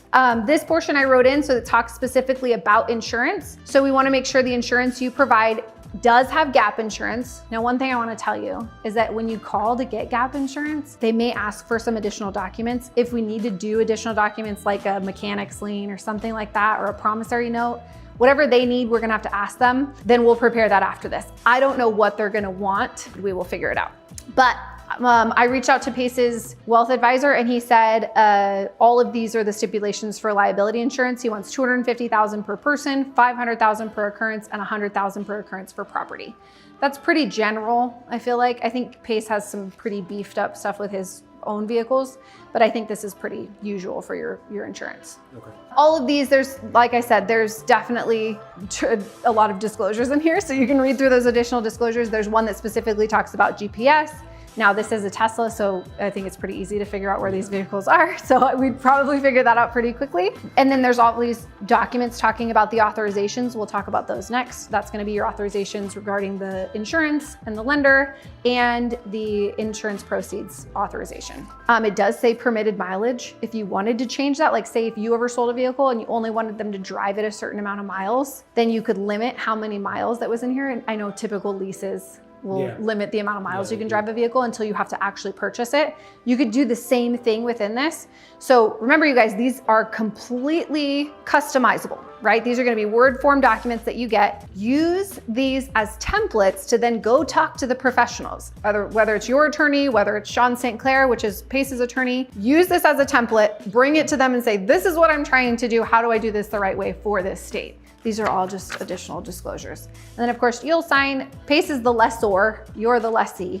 So you'll sign here and Pace will sign here. The next document is the assignment of insurance proceeds. This is in the case that you were to keep the existing insurance in place and just add your name to it. That's very unlikely that you'll do that. Most of the time we don't do that. If there's weird reason, you know, one thing I meant to ask you earlier, I had heard recently that if someone's car had been stolen, that it affects the insurability of the vehicle. Have you ever run into that? Yeah, I've actually heard the same thing. I haven't run into it personally, but I've heard the same thing. Yeah. And sometimes the cars are even salvaged because they've been stolen. Yes. So, and there's nothing wrong with them, but it's just because they've been stolen.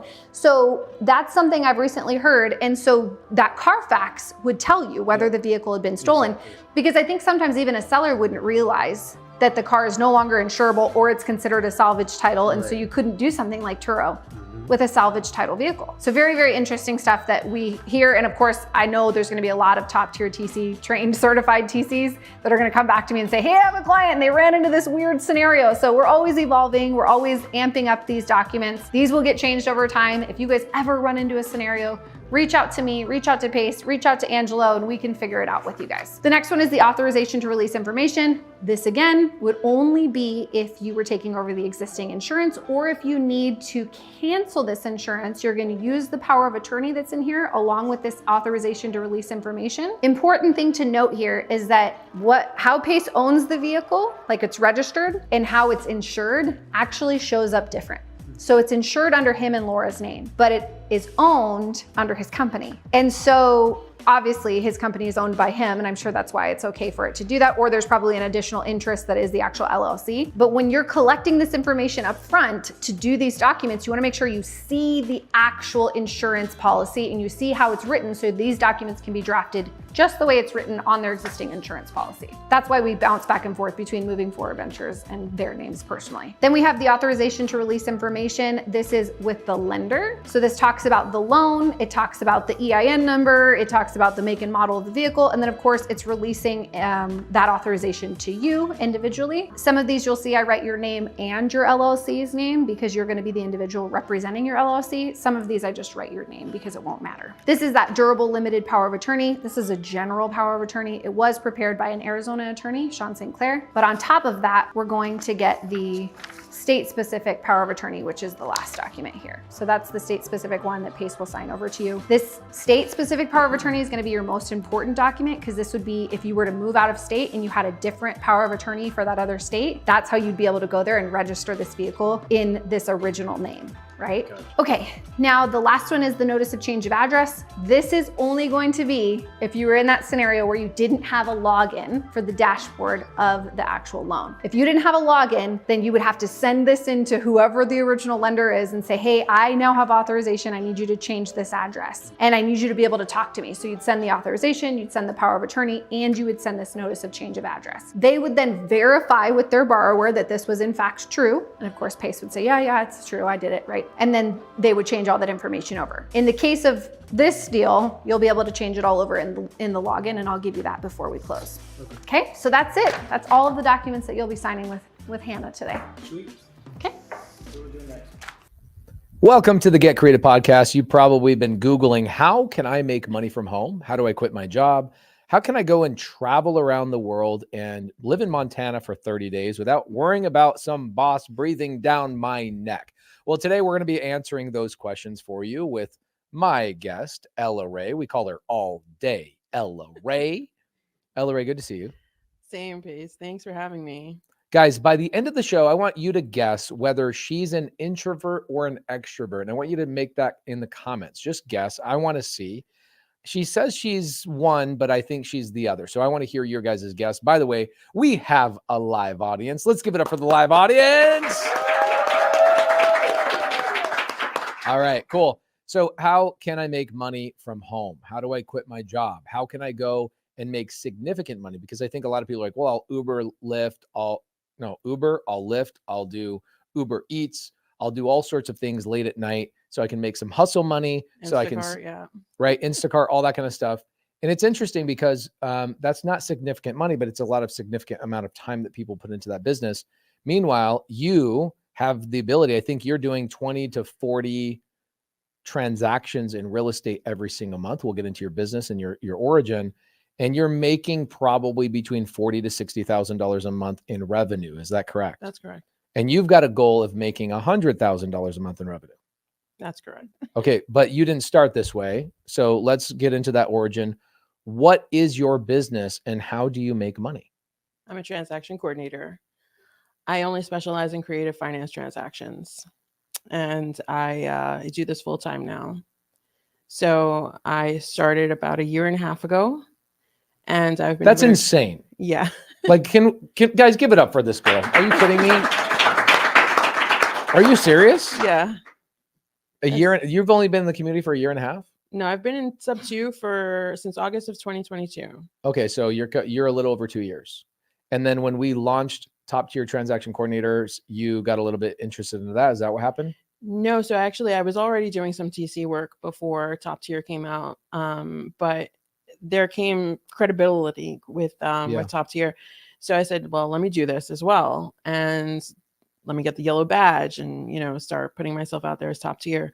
But it started off really slow. It definitely did. And as I started doing more and more transactions and putting myself out there and posting and answering questions, and I started gaining clientele, and then it became a lot of referrals from. What were you doing before you came into our community? Oh man, so many things. Tell me, tell me the job you were the worst fit for, that you shouldn't have taken, but you had to take it because you needed to make some money. We've all been there. Has anybody else been there in the live audience? Oh my gosh. Eric is like, I'm in it right now. Aww. Hey, Eric, will you pull, guys, the other thing, I want to give some love to this handsome gentleman. For some reason, we can't see him. He's going to fix the camera, but Eric Ballman's been out on hiatus for about a month. His father passed away, and we love Eric so much. It was so fun to see him in the office yesterday. The whole entire team just lit up. It was like, oh my gosh, Eric is back. Can you show us your face, please? Oh, it's not working. All right. Well, people want to see that you're still here, that you still love us. Okay. So any jobs that come to mind that you didn't like or were not a good fit when you were first starting your professional career? I would say as an executive assistant. Interesting that you now are a transaction coordinator for real estate investors, making a lot of money, and you didn't want to be an executive assistant. It's kind of, in some weird way, there's some overlap there. There definitely is. And I will say that provided a solid foundation for me to be an effective TC. But I think the whole office politics and having somebody breathing down my neck and micromanaging me, it just didn't sit well with me. So, I mean, I loved the job, but I did not like having to go into an office and be there 9 to 5 every day and on the clock or you're late. And, it wasn't for me. Where did you grow up? In New York. Okay, New York. New York City. What's interesting about you is that you have an undertone of boss lady. Do you know that? No. You have an undertone of boss lady of like, you're not going to tell me what to do and how to do it. I'm going to do it my own way. You're very soft and gentle on the outside, but I can tell that internally you're like, nope, I'm going to do it. You're stubborn. Is that a good way of saying it? You could say that, yeah. Okay, cool. Did anybody else pick up on the stubborn vibes? Okay, I think yeah. That's a good thing when it comes to transaction coordination. Guys, we'll talk about how you could also get into transaction coordination. What does that actually mean? What is a transaction coordinator? All of those types of things, we'll get into it. But you grew up in New York. You now live where? In Florida. Typical. Typical New Yorker. I know. That's like Florida is New York's backyard, I promise. It definitely is. Okay, so you went down to Florida. And can I ask you a real honest question? This is going to seem like a joke, but I'm curious, when I see everything that goes on the news, why do people live in Florida? Because it's summer all year round. And you're okay with the tornadoes and all that stuff? No, not okay with it. Definitely made me rethink my life's choices, but yeah, this last couple of like this last month, I'm sitting there going, how has the population of Florida grown so much? And what's interesting is that what just happened in the last couple of weeks will not deter people from moving to Florida. People will continue to move to Florida. They will. Okay, so you're in Florida. Where are you doing business? Are you going into an office? Are you working in your home? Are you traveling? Like where are you making this money? I am all of the above. I mean, the office is in my house, but I travel. I'm here. I'm still working. I was in Montana for a good month, still working. I basically can work from anywhere. I just need an internet connection in my laptop and my phone. And nobody knows that I'm not in the same location. You know what's interesting about that is if you told me that was possible 20 years ago, I'd be like, that sounds like a scam. I know. I know, but I think it's become more prevalent now since the whole COVID thing that everybody started working. Yeah, but generating $40,000, $60,000 a month in income, like you've got to go become a medical doctor to make that kind of money. You know what I'm saying? Yeah. Like you're a transaction coordinator making 40 grand plus a month and you're traveling. It sounds like you're a scam artist. So what service do you actually provide to your clients while you're doing transaction coordination? Why would somebody in real estate, buy and holder, wholesaler, anybody, fix and flipper, why would they hire you? What do you do for them? I think if I were to boil it down into the easiest way to say this, you don't know what you don't know, right? Especially as a wholesaler or an investor who's not seeing the backside mechanics of these transactions, there's a lot of things that they're not picking up on. So when they're looking at a title commitment or when they're looking at their settlement statement and they can't determine, is this right or not? And having somebody there who knows what to look for and knows to say, okay, well, why is there this other lien that was here from when before you bought this house? Why is it still there? Or what is this second position that's coming up, like another amount of money that's owed on the house that nobody knew about? Or why are these items on the settlement statement so much more than what you're supposed to be paying? Or there's just a lot of things that a TC will pick up on that a regular investor won't. Why? Why doesn't a regular investor pick up on these things? You can pick on us. It's okay.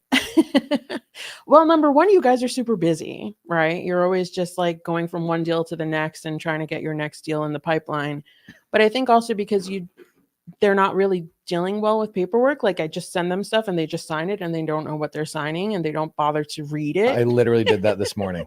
I signed this document. It just pops up as a DocuSign. I was like, okay, sign it. Da, da, da. You don't even know what you're Molly signing. shoots me a text and goes, hey, don't sign any DocuSigns today. I was like, okay, I won't. And then she called me. She goes, you signed the document. I have to unravel the whole thing. Don't sign things just because they come in your email. I'm like, well, it shouldn't have come to me in the first place on that particular deal. The title company sent it to me and they did not copy the team, which happens, I'm sure, all the time for you. Yeah. And you're right.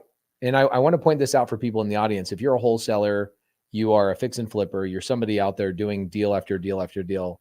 for me, a transaction coordinator, I didn't even know that was a thing, right? Like when I got my first deal, I didn't know what a contract even looked like. An assignment was when I did my first assignment and somebody says we're wholesaling it. I said, I don't know what that means. And they go, it's an assignment contract. Okay, that doesn't help me at all. And honestly, I wish I knew what a transaction coordinator was the first 3-4 years in the business, because I would have doubled my revenue. Because I will go into the house, I'll sign the contract, and then I want to move immediately on to the next lead because I know where my time is the most efficient. Sure. My stupid personality is convincing a seller to sell the house to me. That's where I should be. I should not be calling title, calling. And the other thing that I realized is I was spending a lot of time back in 2013, 14, and 15 calling my sellers who I contracted 3 weeks prior and walking them off a cliff or explaining a document or doing this. I'm like, why doesn't this exist? And then my wife tells me, you should get a transaction coordinator. I'm like, where do I find one? She goes, you married one. I'm like, what do you mean I married one? I thought you did short sale negotiation. She goes, I do short sale negotiation, but I do all the transaction coordination for the entire team. And I'm like, oh my gosh, will you please do this for me? I went from 3-4 contracts a month up to 8 to 10 contracts a month. Why? Because I had way more time to go on appointments and I have to deal with the thing. And so I see a lot of wholesalers in the very beginning, they'll go, I can't afford a TC. I'm like, you can't afford not to have a TC. Yeah. Yeah. It's crazy to me. You're absolutely right. Have you guys ever done this in your life where you are almost out of gas and you're driving down the freeway and you go, one more exit? I'll just go one more exit and I'll stretch the gas tank as far as I possibly can. I've done that. And you end up running out of gas. Okay. And you go, gosh, dang it. I should have just pulled over and done the thing. Right. Mm-hmm. That's how it was when I started seeing other people going, I'm going to do this transaction without a TC. I'm like, you're just trying to stretch to the next exit and you're going to run out of gas and you're going to be pissed off you didn't have a TC. So for me, it was not just about the fact that I didn't want to do the paperwork. I was allergic to it. It was the fact that I could make way more money by hiring you. Then when I realized I could have my buyer pay for my transaction coordination fee, that blew my freaking mind. Yeah. So I learned this about 10 years ago, which is why when we built Top Tier TC, we're like, hey, tell all the TCs you should have the buyer try and do the thing if possible. I know it doesn't always work out that way. Mm-hmm. But when I sell a deal, I go, hey, you're buying, even when I'm lending, I go, here's my fee. I've got a loan right now. And it seems like I'm nickel and diming the borrower, but we're giving $1 million loan and I'm getting $350,000 back in 11 days. Okay. Wow. That's good. It's good. But you know what's funny is as I'm writing the email to the seller and I'm copying my transaction coordinator, Kelly Humbarger, mm-hmm. I write the email and it says $350,000 return, borrower to pay transaction coordination fee, borrower to pay closing costs, borrower to pay legal fees, borrower to pay this, borrower to pay that. And the borrower just goes, okay, no problem. I'll pay for all the fees. But I used to think that the TC was all my responsibility. And it isn't. Mm-hmm. If you set it up properly. Now, do you help any of your wholesalers or the people you're doing transactions for help get their buyer to pay for your fee, or are your customers always paying your fee?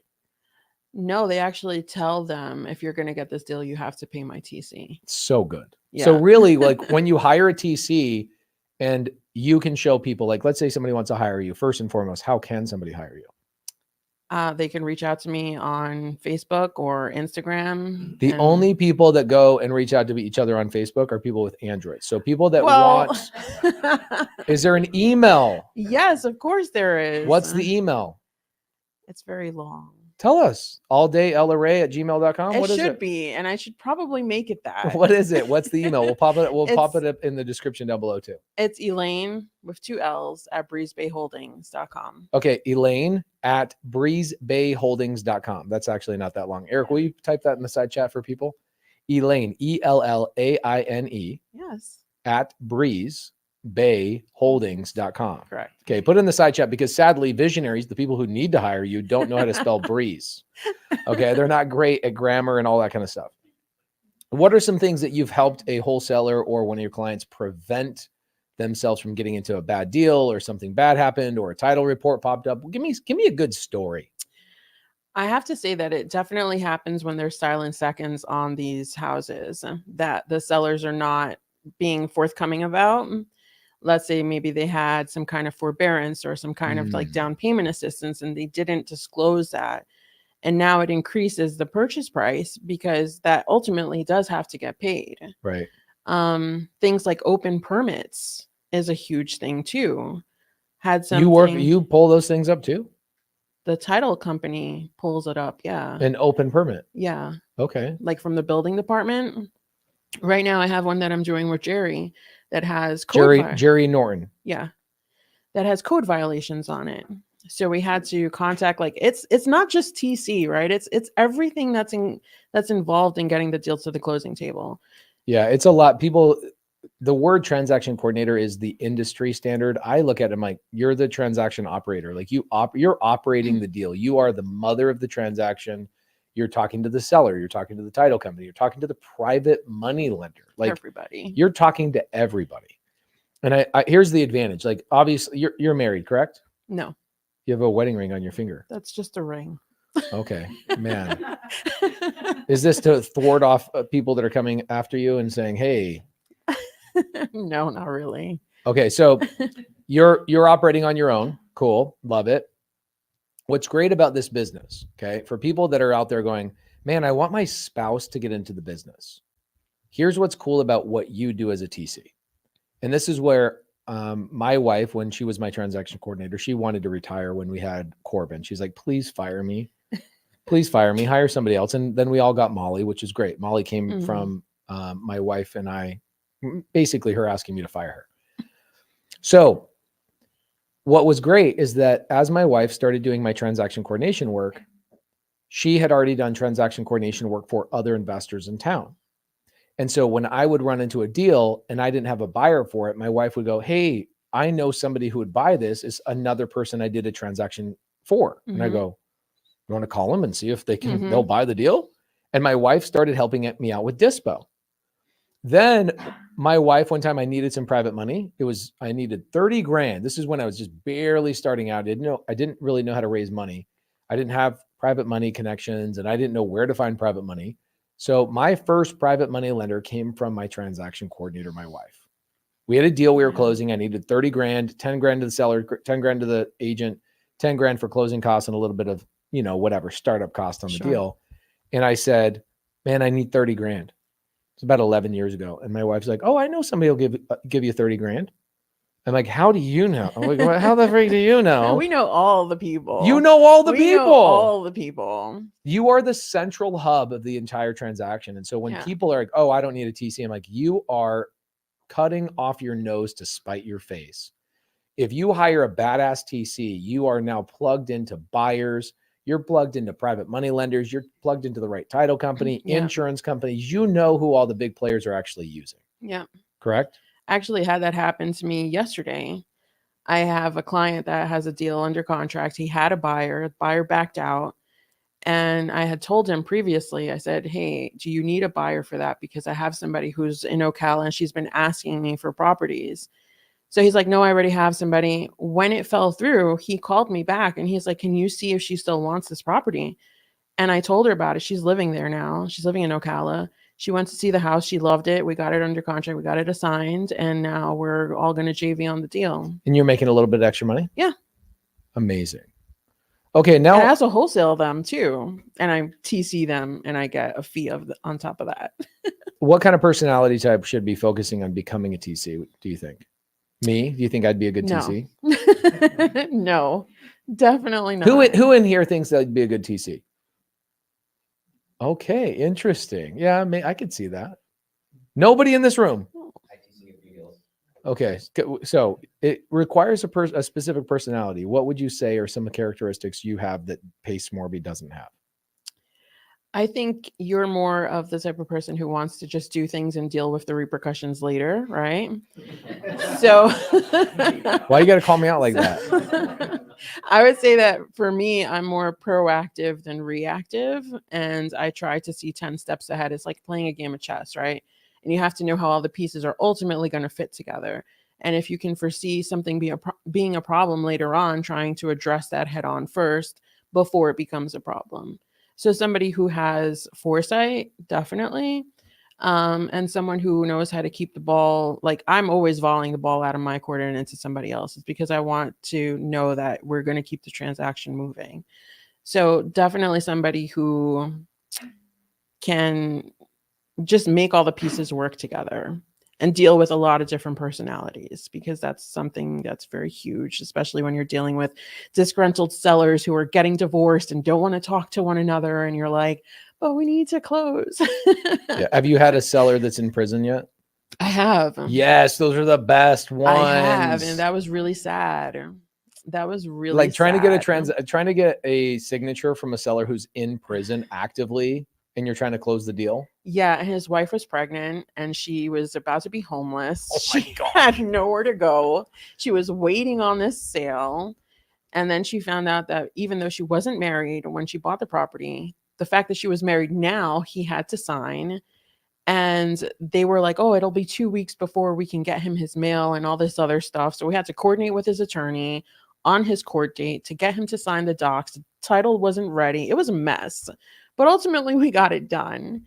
But it's definitely difficult when you're dealing with these kinds of situations. It is tough. And so for people out there that are saying, hey, like, how do I do the paperwork on these transactions? How do I deal with wholesaling and assignments and tracking this and doing this and setting up the servicing or the insurance or this? Do you help out on the back end as well? I do. I provide that as a service. So initially whenever I'm doing a SubTo transaction, I make sure to get them insurance.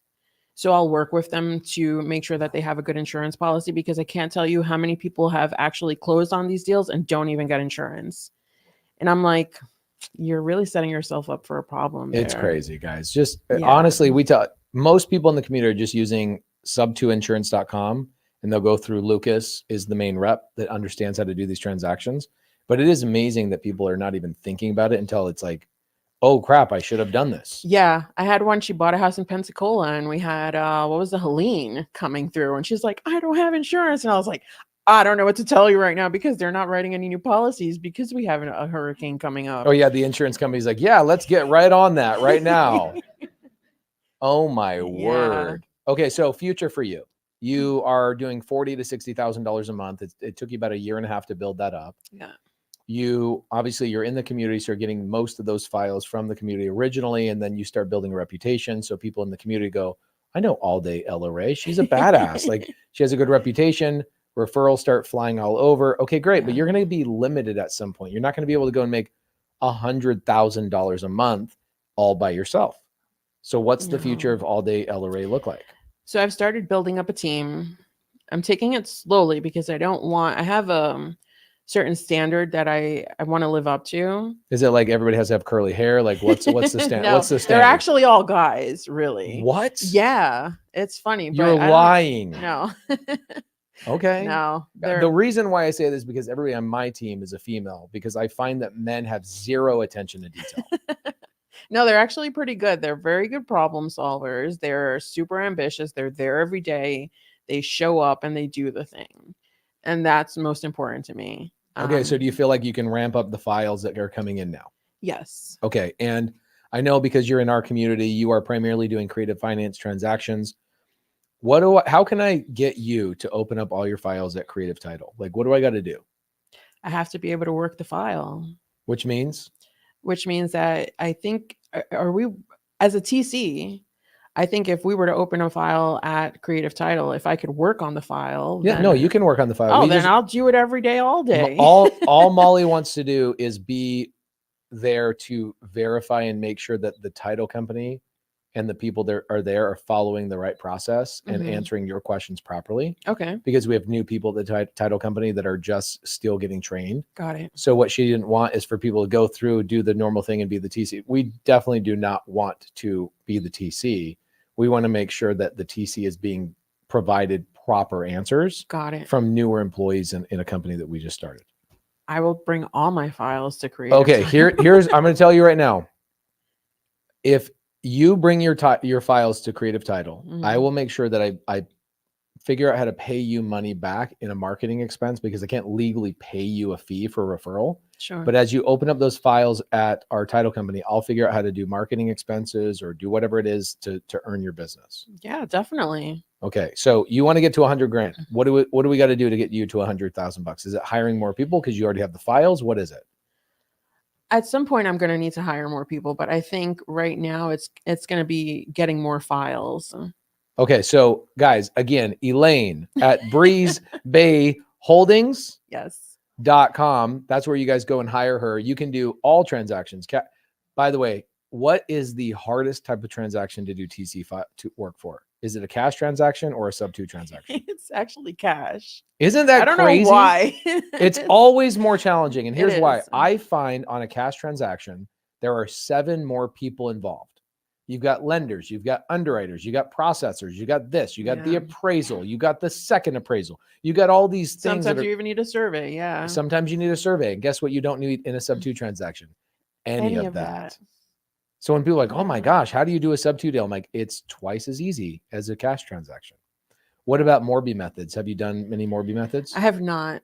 Okay, we have a TC in top tier TC that all she does, she refuses to do anything but Morby methods. Really? Because she's like, I want to stand out and I want to be the person that is like the standard for that. Okay. You guys can go and collaborate and do JV deals together. I'll text you with her. Yeah, definitely. I would love that.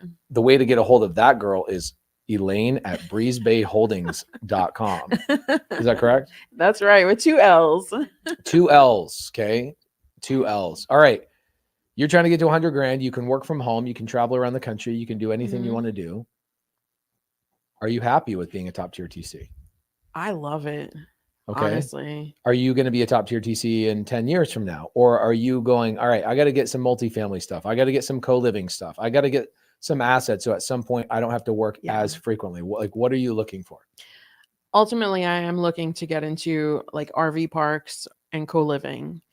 I think that for me, that's where I want to go. I have a history behind why I even started in real estate. And I didn't know that it was going to take me down this path with TC work. I was actually trying to do wholesaling, but I sucked at it because I'm not really a good salesperson. But ultimately, I want to use this to get me to the next level, which would be RV parks, mobile home parks. And what's cool is you can JV with people in the community and you already have a good reputation. So you'll probably be able to raise a lot of capital for people that are doing RV parks and mobile home parks and stuff because people know and recognize your name. Yeah. I'm thankful for that. I really am. I think that's going to be crucial for me in the next level and probably in the coming year. That's what I want my goal to be. I love it. Eric, did you see any questions in the side chat that we might want to answer? Okay. Pace is show me the baby. Don't tell me about the labor pains. LOL. I don't know what that means. I don't either. I think what it is people, here's what happens is people will say stuff like, talk about the bad parts of the business. Stop talking about all the ways to make money. And here's what happens. We have like 300 videos on the YouTube channel about how deals have gone bad things have happened. Mm-hmm. Guess what happens? They don't watch them? Nobody watches them. They just want to watch about how to make money. Well, yes, because nobody's searching. Here's why a YouTube video will get a lot of views. Somebody searches it in Google. Nobody's searching, tell me all the wrong ways real estate falls apart and all the bad things. That's not what people are Googling. No. And so what happens is the YouTube videos that we make, they're out there, they're on the channel. You just don't see them. Okay. Okay. This is great. Pick your slide. Okay. Pick your slide or that's their name. Oh, pick your side. Dang, man. Here's the thing. Here's my side. Democrat, Republican. What side am I picking? Entrepreneur. Okay. All right. So their question is, how long did it take for you to get your first file? A couple of weeks? When you decided about a couple of weeks. Okay, a couple of weeks. And then when did it get to a point? Because I know you've been doing it a year and a half. This is the question I love about this, by the way. Think about the psychology of the person. It's like, tell me how fast I can get to you. Right? So think about this for a second. The psychology is that person, typically the person that asked that question is somebody who went to 6 years of college, got a master's degree potentially, went into 6 years of being an engineer to make $160,000 a year. Okay. Yeah. 12 years it took for them to make $160,000 in a job they freaking hate with a boss they freaking despise. That was me. Okay, that was you. Yeah, that was me. Meanwhile, you've been in this for a year and a half and you're making $40,000 to $60,000 a month and you're trending and you will get to $100,000 a month and you love it and you get to travel and do all these things. You did it in a year and a half. People will still not want to hear that it took you a year and a half. It will be deflating to them. Like, oh, a year and a half. Okay, I guess I'm not going to get started. It is bonkers to me. I don't understand that. They'll just keep bashing their head against a wall until they find somebody that lies to them and says, hey, you can do all this in 2 months. But yeah, it took you about a year and a half to build the compound flow that you have today, correct? Yes. What was the key to that? Socializing and really getting my name out there and posting a lot and just trying to be in the right rooms with the right people. I'm definitely not somebody who likes to be going anywhere. And then we started getting, Squad Up Summit and Clever Summit and all kinds of things going on. And I was like, I have to be there because I need to like meet people and talk to people. And I think people just started. It's funny because people will come up to me and I'm like, I don't really know who it is, but they know who I am. And I'm like, hey, what's going on? And I think that's a really huge part of it is really, you just have to kind of like get out of your comfort zone, because my comfort zone is I want to be home, like with my dog and not messing with anybody and not, being out there. But I think when you step out of that comfort zone, you can start to grow. When you step out of that comfort zone, you can create a new one, correct? Yes. And you feel way more comfortable now where you are than you were in your previous job. 1000%. So ironically, you are now in a better comfort zone. Yes. There you go. Yes. And it is interesting when I talk to people that are like stuck in their job, they're stuck in their ways and they go, I'm not happy. I feel this. I'm not chasing my purpose. I go, obviously you are, or else you would do something about it. Yeah. Right. You had to do something uncomfortable. You had to join our community. You had to jump in, ask questions, sound stupid, mess things up, screw up, get your first couple of files and go, can somebody please help me? I have a problem. Yeah. Right. Like you were on the phone the other day with Michael Kim for how long? 5 hours. And you're at the point now where most of the conversations you're having are collaborative, where you're not like, you don't need people to necessarily solve your problems, but you're getting good ideas and marketing and this, that, and the other, and whatever else. But there were thousands of hours, not thousands, but hundreds of hours of time you've been on the phone with other people in the community and said, how do I do this? Mm-hmm. Absolutely. And I think that's one of the great things about being in this community is because even though I don't know, like I was with Olga and I walked into the room and she and I haven't spoken in a very long time. And we probably only saw each other maybe a couple of times on a Zoom, but you're part of the same community. It's like, you can pick up the phone and call somebody and be like, hey, I'm so-and-so from SubTo. Oh, hey, what's going on? And it's just a whole different level of communication and collaboration. Yeah. I saw Doran today. Jason and Jamie were in the living room. It's like, oh my gosh.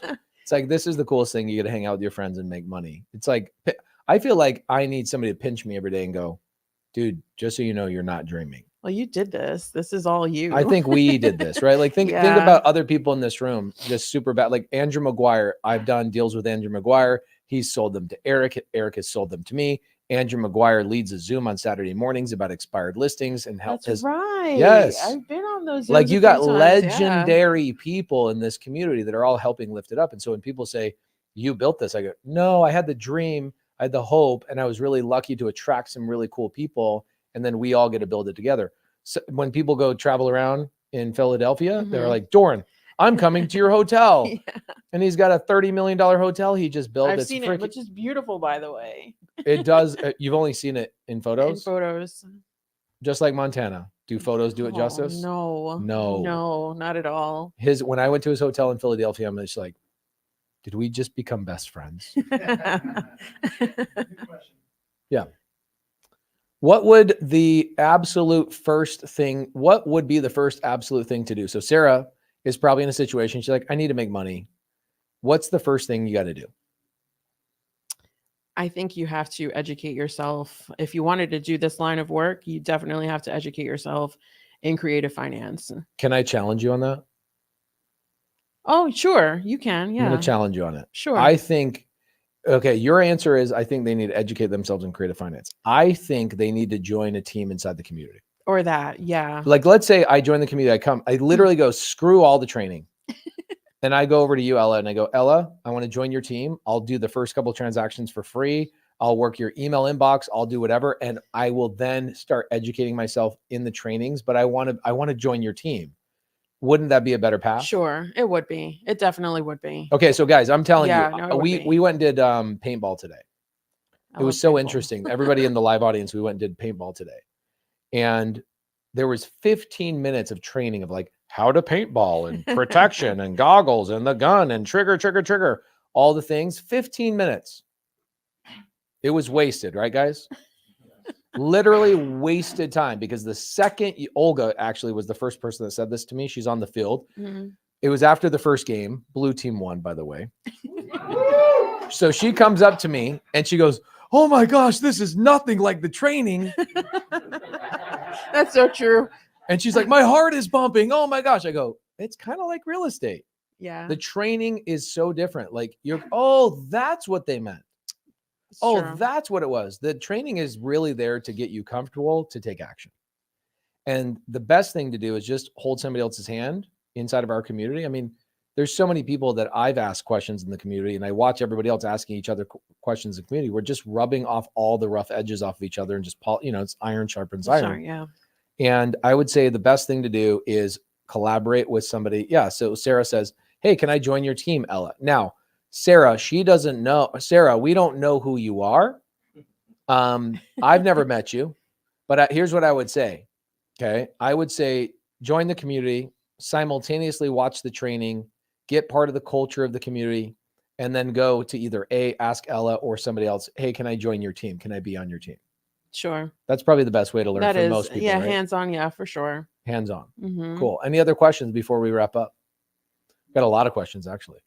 Joseph Long says, question, would love to hear your thoughts on when is a good time to pivot if your method is not working and you're taking consistent action? That's a good question. Man, yeah, that was rough for me. Oof. I was trying to be a wholesaler for so long. I could have told you a long time ago. Oh man, that was rough. I mean, I'm a better wholesaler now than I used to be.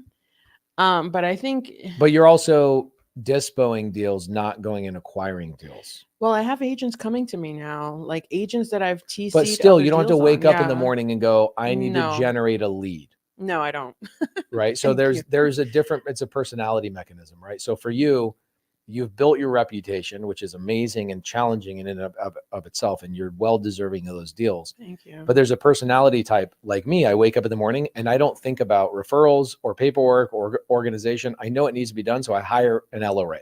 Mm-hmm. That's what I do. I go, "I need you." I'm like, I want to be Kobe Bryant. I need Shaquille O'Neal. Sure. We can't win this championship with just a bunch of Kobe Bryants. I know I need you, right? But I also know that I need to be the one that's pushing and driving the files and bringing them in. So what do I wake up and think about? I think I need to find the opportunity that nobody else sees. I need to structure it. I need to get under contract, raise the money, and then pass it on to my team. Okay. Dorn's really good at building teams. Andrew McGuire's been really good at leading teams as well. And so going back to the actual question of when do I know is a good time to, can Canadians, what is it with Canadians? They think, what's interesting about Canadians, straight up, I feel like their questions make me believe they don't have internet. It's like, "Can I do this too?" You're literally on a YouTube live asking me a question. Why does it matter? It's funny that you picked that question out, because I actually have somebody who's on my team who is working from Canada. Okay. So yes, you can be a moose or a beaver or a Canadian, and you can do this as long as you can have internet, a laptop, a phone. A phone, yep. Maybe a notepad and pen. Yes. Okay. You can do it anywhere. So right now, Ella, could you go to, let's say, Paris and work in Paris and live in Paris for a year and still do 20 to 40 files a month? Absolutely. Okay. So in fact, that actually, the time zone thing might be kind of cool. It's kind of nice. I feel like you'd be happier if you lived on the West Coast. I do like it out here. I'm telling you, because here's the thing. You're 3 hours ahead of us. Imagine if you could wake up in the morning and you could work East Coast files from the West Coast. You're 3 hours ahead. So you could be done early in the afternoon. That's what I was doing when I was in Montana. So like around 3 o'clock, I just leave and go and drive around. And then it doesn't get dark till 11 o'clock at night. You had like 2 days in one day. Okay, so yes, Canadians can do it. Okay, so for those of you guys that want to join Top Tier TC, email Ella and say, hey, should I join Top Tier TC? Should I come in and join a team, whether it's your team or somebody else's? Email Ella. It is Elaine with 2 L's, ELLAINE at breezebayholdings.com. Yes. Put it in the side chat, please. Okay. Now, what I would do is I would join Top Tier TC. They will not accept me. I'm not a part of Top Tier TC. They would never accept me at all. Okay. Can anyone in any country here be a TC? The answer is 100% yes. Jungle Joe Crypto. I already can tell you he's not going to be a good TC. I know I would not be a good TC. Yes.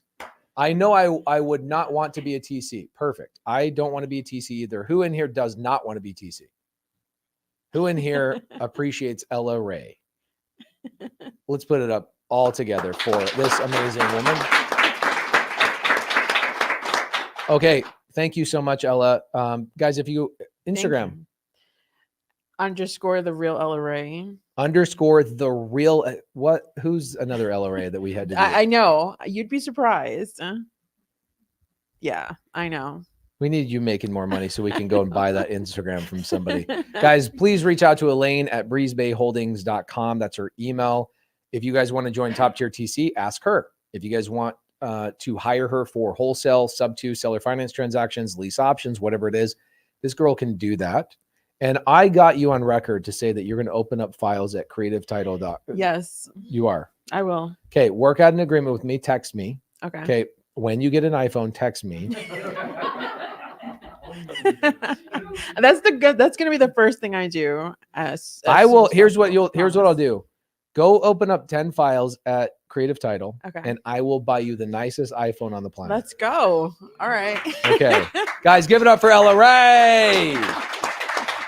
Thank you so much. A little bit about myself. My name is Kimberly. I am your live at 5 every Tuesday host here in the creative community.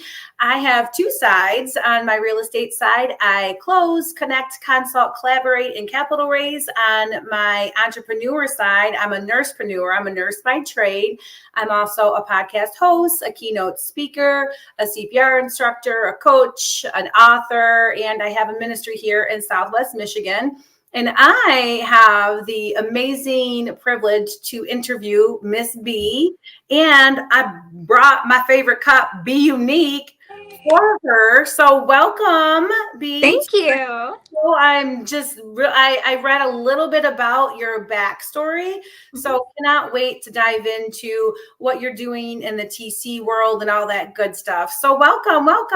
Thank you. Thank you so much. I'm like, oh my gosh, it's an honor because you sound like Superwoman. I mean, aren't all moms? Because what I was reading in your bio is that you were a stay-at-home mom, Superwoman, yay! Yeah. Like seriously, Pansy's not messing around. Like women have it hard. We're mothers, we're teachers, we're nurses, we're entrepreneurs, we're bus drivers, we're everything. So according to the notes that I received on UB, you were a stay-at-home mom, and then you transitioned into transaction coordination. So tell us a little bit about that, about what you were doing before you got into this crazy roller coaster world of real estate. So initially, the way it all kind of started off was our real first introduction, and it wasn't even part of Pace's community yet. We started off with Airbnb arbitrage, my husband and I. And when we did that for 2 years. And in the middle of it, we found out, husband had a new position. He had, we had just moved, in the middle of all that chaos, we found Pace, and we're like, this seems really interesting. Like, wow. Okay, cool. So right away, it just made sense for us, especially financially. We're like, well, we could do that. Absolutely. So we dived in deeper, and right away I knew that I wanted to be a TC. I was like, that's it. that's what I'm good at. I definitely, that's just me. I know it. And next thing I know, my husband's a closer. Okay. So we're like, okay, great. It works out, So, well, with the move, with everything financially going on, we're like, okay, we just paid for SubTo, and he's focused on his W-2, and the TC course had just launched, and we're like, we got to wait. I was like, okay. So what could I do to keep myself occupied in the meantime? I literally made as many connections as I could. Connect, like network, like Zooms like crazy. I remember when I first posted, I was like, all right, guys, I'm just throwing myself out there. Who wants to meet me?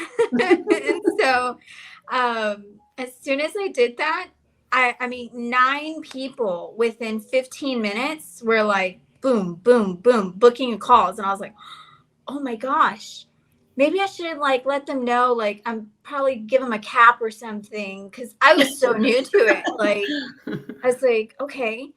So so I did that. I learned underwriting, and I just kept myself busy as much as I could to figure out, okay, where do I belong? And I had to go through this journey of growth before I even made a connection that introduced me to one of my team leaders. And I was like, look, I'm in a position, we full-time Airbnb. We got 1 vehicle, we got 2 kids and 1 on the way. Oh, wow. And I want to be able to help support my husband, in whichever way he goes, because at the time he was working 16, 17-hour shifts, 6 days a week, door-to-door sales. And I was like, all right, let's do something. What can I do? And 2 kids and homeschooling, I was just I've always wanted to do more. Especially more than that, right? Yeah. That sounds exhausting enough, right? I want to do more. Give it to me. So, and I felt like it was something more for me personally, that eventually our kids are going to grow, and I'd like to have something still there that I could be a part of and, bring to also support my family. Right. And in the midst of everything, I made the greatest connection ever that introduced me to one of my team leaders for Finish Line TC Services. And since then, it's been boom. I mean, it's been incredible. I have an amazing team, amazing leadership. And since then, I've just been absorbing everything that I can. Everything that I can. Nancy says, sounds familiar. Yes. And so any opportunity that I get a chance to learn, like, tell me about it. And it took a lot of self-growth to get there too, to unlearn a lot of old habits that weren't working for me, and then learning from the mistakes and thinking, okay, it's going to happen. It's more about, knowing that you're going to get the win. Just try not to worry about when it will happen. Right. So I had to really, really focus in on that. And so since then, I've been rocking and rolling, loving what I do. And it's helped tremendously financially too. So as we were transitioning and, almost, late summer, early fall, welcoming another baby. I mean, yeah. Wow. So a recap. So arbitrage, Airbnb, kids, husband working full time, and you're like, let me add on one more thing. Yeah. Yeah. I guess because mostly we knew that we didn't want to do the Airbnb arbitrage full time. We wanted to actually accumulate like our own physical assets. Sure. And eventually not have to worry about, going and checking and doing all this. We outsourced everything. However, still it was, and then we didn't want to depend on the short-term rental either. So that wasn't like one of our strategies that we were really focused on. And we didn't realize it until we got into SubTo. And so we're like, okay, short-term rental, we don't want to do, because there's always a downfall. There's off seasons, you know, we just didn't want to have to deal with that and then pick up the slack for that if that's the only thing. We're basically paying 2 mortgages. And I was like, no, so when the market dipped the end of last year, we actually pulled that. We were super hosts for like 2 years straight. So we did that. We're like, all right, we learned we don't want to do it anymore. Let's focus on something else.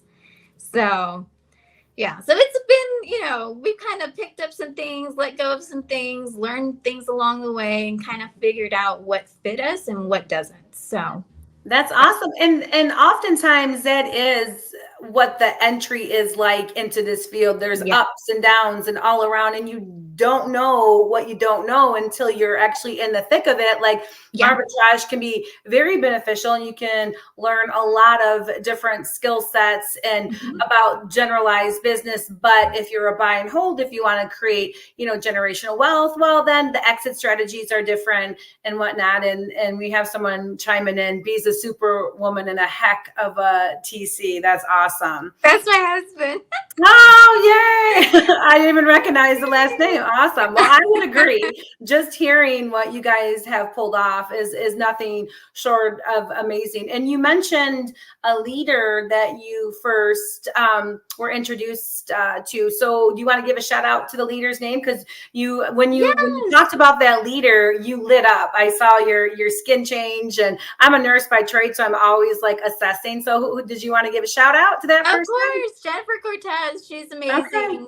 She really, truly, you know, gave me an opportunity, which not a lot of people do. And especially in a time where I was like, I'm ready. I'm willing to do the work. Mold me, use me, just tell me what to do, and I will do it. Like, and especially in a time where it was getting pretty rough, and you know, I was really blessed. And so since then, she's, you know, had faith in me. She's been supportive, and anything I'm like, I've always kept the thought of how Molly is with Pace, and Pace is always like, what are you doing to be a doer, right? And it's like, how can I be a doer like Molly is to Pace for Jennifer?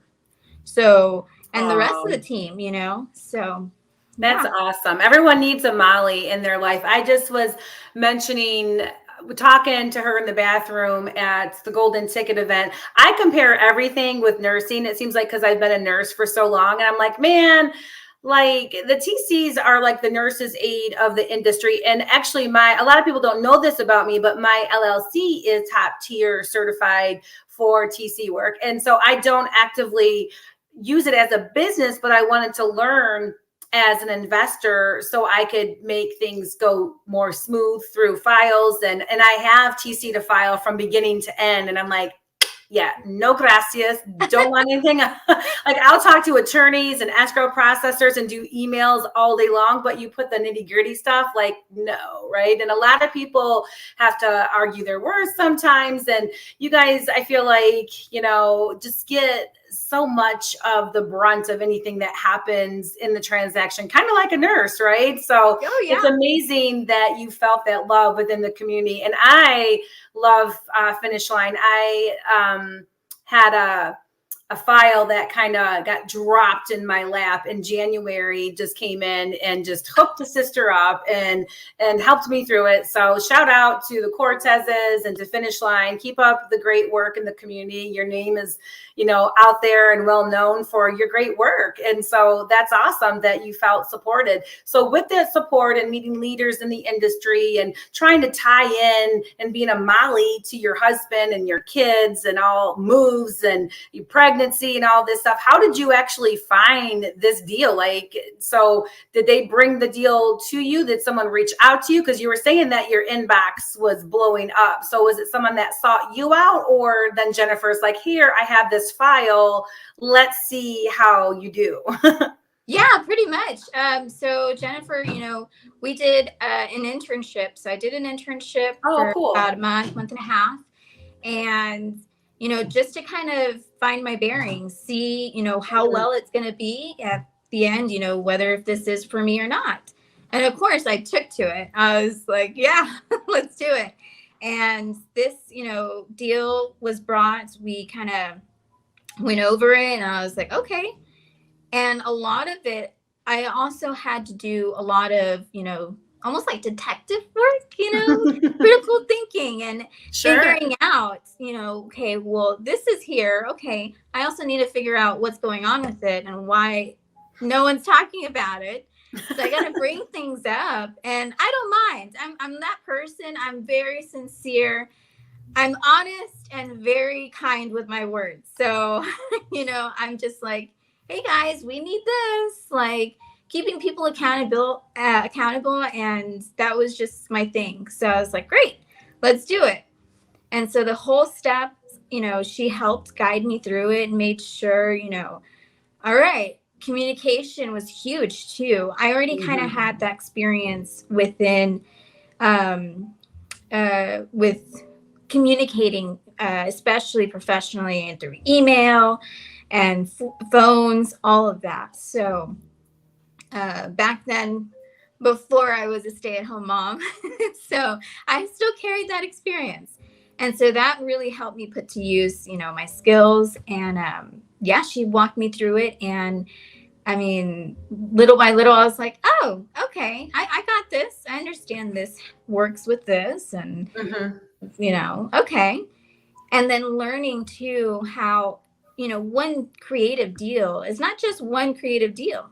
There's also other things that you can add to it, that are different transactions. And so having to maneuver those into that other one, it's like, okay, it's just figuring out a big puzzle and just knowing where the pieces connect. And once it's all nice and done and pretty and you deliver it to your client, you're like, here you go. So ta-da! Yeah. Right. Yeah. And that's really how it should feel, because you do put in all that work and it takes all of the qualities, like you mentioned, like your Inspector Gadget, like 1988 style, go gadget arm, grabbing the file and just babysitting it and doing the follow-ups and communicating. Like that's huge. And so like right away, did you take like some kind of personality quiz or some kind of strength quiz to find out exactly like, okay, so you knew that you had the qualities that possess that kind of babysitting of the file, because that's kind of what it is. You have to babysit these files. And we have a question here. So do you recommend a person become a TC before a gator? You want to take that one, B? Or sure. I mean, gators usually, they work with, knowing how, or lending, right? So when it comes to lending, you just want to make sure you have your due diligence. And as a TC, you're working the actual transaction versus the lending part. So, if you want to work and see how that process is before you actually start lending, I mean, I'd say go for it. And if not, and you feel like, what, that is too much paperwork or too much, email threads in one, like, I'm just going to stick to getting to know someone who knows this process and make sure that they take care of me and that I'm secured and be a gator, so. Sure. Yeah. And that's the thing, Rhonda, there's so many ways to make money in real estate. You just have to sometimes, we talked about this on the last podcast with Britt, is you have to just sometimes trial and error and see what you're good at. Gator turned out to be kind of, it morphed into different things that morphed into a safety class. And so it just depends on what your investing style is. Do you want to provide that EMD for wholesalers, or maybe you want to further that and do something more in the lending world? Because the two aren't the same, because they're a lot different in how you cross collateralize, the different kind of due diligence that you do, the promissory notes, deed of trust, personal guarantee, escalation clauses, schedule of work, blah, blah, blah, blah, blah. You can go on and on and on. So it just really depends, Rhonda, like where you're at in your real estate journey. Maybe you're like B and you're like a super mom and a super wife and super like with communication. We need people like B in the community helping us with these files, because I had to do some TC work today and I spent like 4 hours and I was like, Like, oh my goodness, it's a lot. Calling places, talking to people. You have to follow up with everything. So this is so needed in this community. So really, I think it depends on your strengths. And then do what B did. Inbox her, talk to people from Finish Line, Jennifer and January and other people like within the community and see if they like their jobs. Because what I started off in orthorenal when I was a nurse and I hated it. I'm like, forget this. I want my patients intubated. So just do your own due diligence about mentorships too, because you'll find something that you like. And we have another comment coming in. We love B. B is cool people. And it's so interesting too, because I found something about a bee. Can I read a little bit about the bumblebee? Because I love your name. Course. So it's a really cool saying. It's the bumblebee. According to the laws of aerodynamics, the bumblebee cannot fly. Its body is too heavy for its wings, but the bumblebee doesn't know this fact, and so it flies anyway for all to see. Like, how amazing is that? I saw that. I was like, I have to bring out that in my cup. Yes. I was reading your bio and I just was like, that's just so cool that not only are you taking a chance in yourself, but you invest in these mentorships and in your family and in your husband and to support your husband because he's in SubTo. And when you guys are closing, if you don't want to do arbitrage for long term, then you guys complement, one another. Yeah. You're the Molly to him, right? Yeah. So. And, and this really, because it's coming up a year that I'm going to be in SubTo. Okay. So this really didn't pick up and start until this year. So, okay. Throughout that time when I first joined the community, it took me almost, 7-8 months for me to even get an opportunity. So throughout that time, I just made sure I always worked my butt off, make sure that I kept contact, kept in touch with the community, made sure that, hey, I don't know what I have of value right now, but eventually I will. Eventually, as much information that I gather and learn about myself and about everything else in the community, I'm going to find a way to help someone regardless. And so I just kind of kept that going, and it's been going. And going very well. And it was really cool that you had the opportunity to get your feet and your hands wet into something and see, hey, is this a fit for me? And then you had that opportunity not to dive right in, and you had that safety net of other leaders and communities that have been pioneers before you say, hey, this is how it's done, and this is what you can do, this is what you should do, yada, yada, yada. And it's a nice entry to get into this field. And if you don't like it, then the most that you've lost is you really haven't lost anything because you have the education and the knowledge. And then if you want to go TC your own deals, go for it. I want to pay a TC to do it for me because there's a lot of ins and outs, and there's so much in the back end that you don't hear about or see. And Alyssa's saying, amen, girlfriend. Seriously though, amen, like for reals.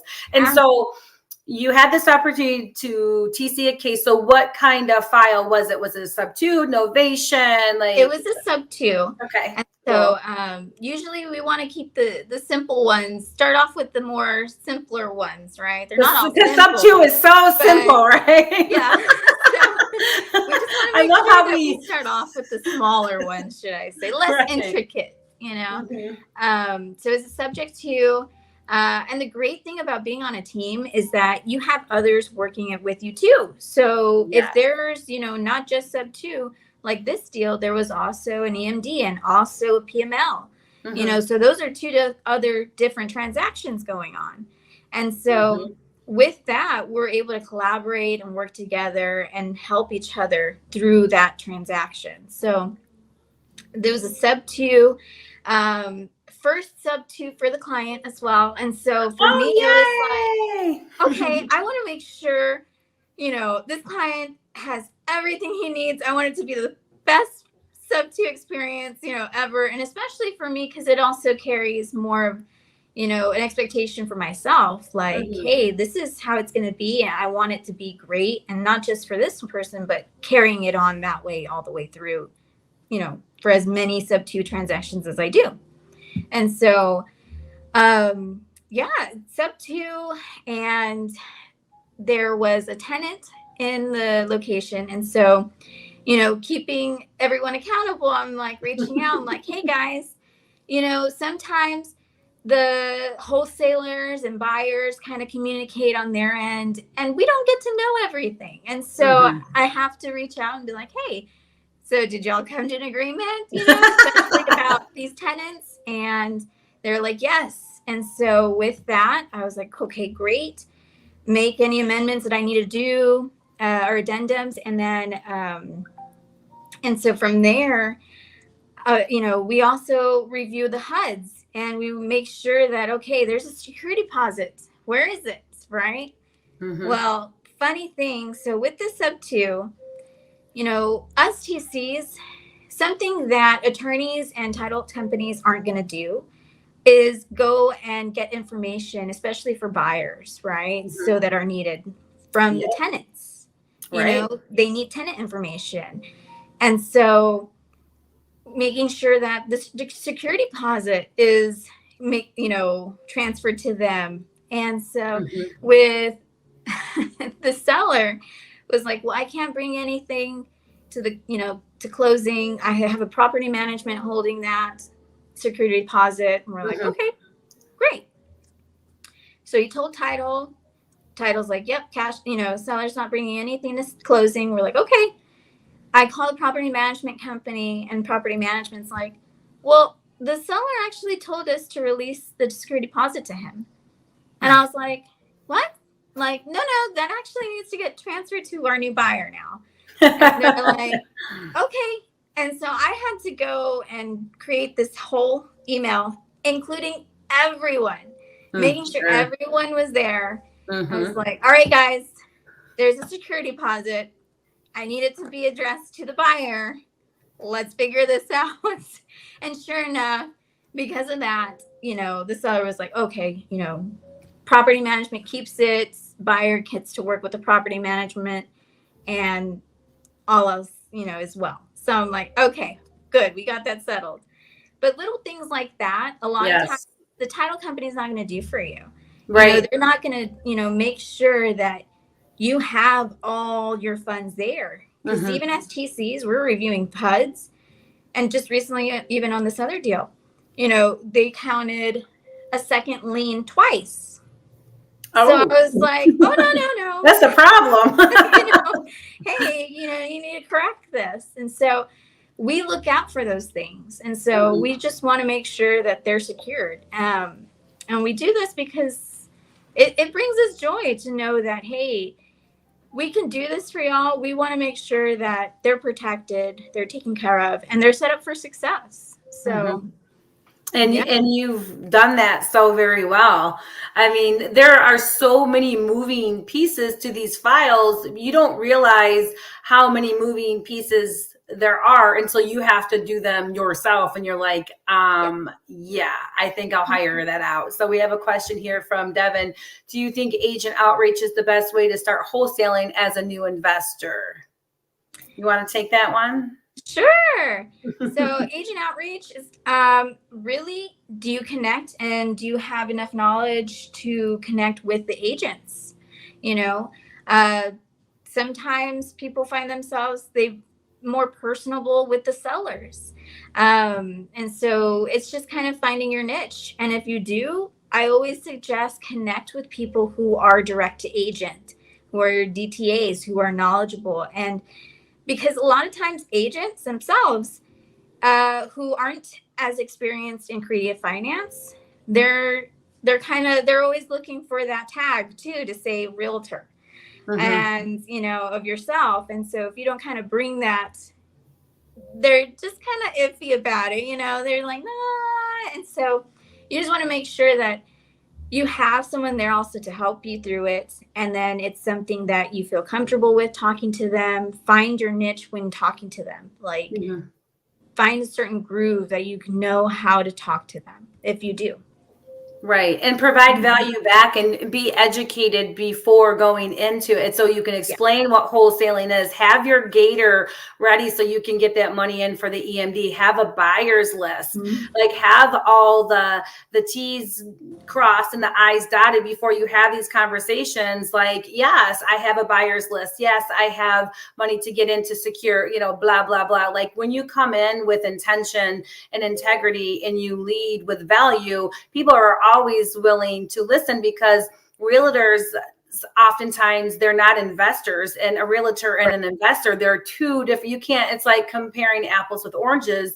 You just can't. And so some have more experience, some are willing to listen, some are not. So, and Alyssa says, gotta love all the TCs in the community. Yes, we are very blessed to have a great group of people. And anytime that you're in the chats, because I'm in the Facebook group and somebody has a question, like people are like, choom, they're answering. You have leaders, Midwest and East Coast, and there's so many different people that will help you, even if you don't hire them per se. If you have a question, if you put it out into the community, whether creative or SubTo, I feel like your answer will be, it'll be addressed by somebody that has knowledge in the field. So, I mean, it's amazing when everything comes together. So knowing that you have all this other stuff going on, what are your short-term, midterm, like long-term goals? Like, it sounds like you're really comfortable with being on a team and you feel very well supported and you love working together with your other colleagues. What are your plans or your husband's plans or even together of what you're going to be doing now and then possibly later in this industry?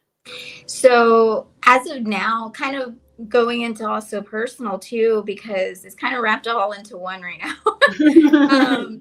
So being that we were full-time Airbnb-ing it, well, now we're thankfully, like I said, connections, right? I've been really, really blessed. And knowing how, I kind of came to this point where I've been just putting myself out there and giving and offering and making sure that I take care of everyone that I can, that I kind of like lost a little bit of like, oh, hey, I have resources. Like, definitely use these to kind of help us out here, And so someone reached out and was like, hey, are you looking for something? Like, yeah, like we are. And so now, thankfully, we have someone helping us, look for a homestead.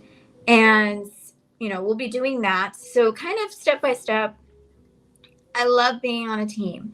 And I honestly don't see myself out on my own doing anything by myself for a long time. I'm more of like, I want to stay long term and, stability, right? So I just want to make sure throughout all the chaos that I do, right? So I want to make sure something's definitely secured there. Eventually, once we have our home, we can always use it as a transitional home and keep it as an asset, rent it out.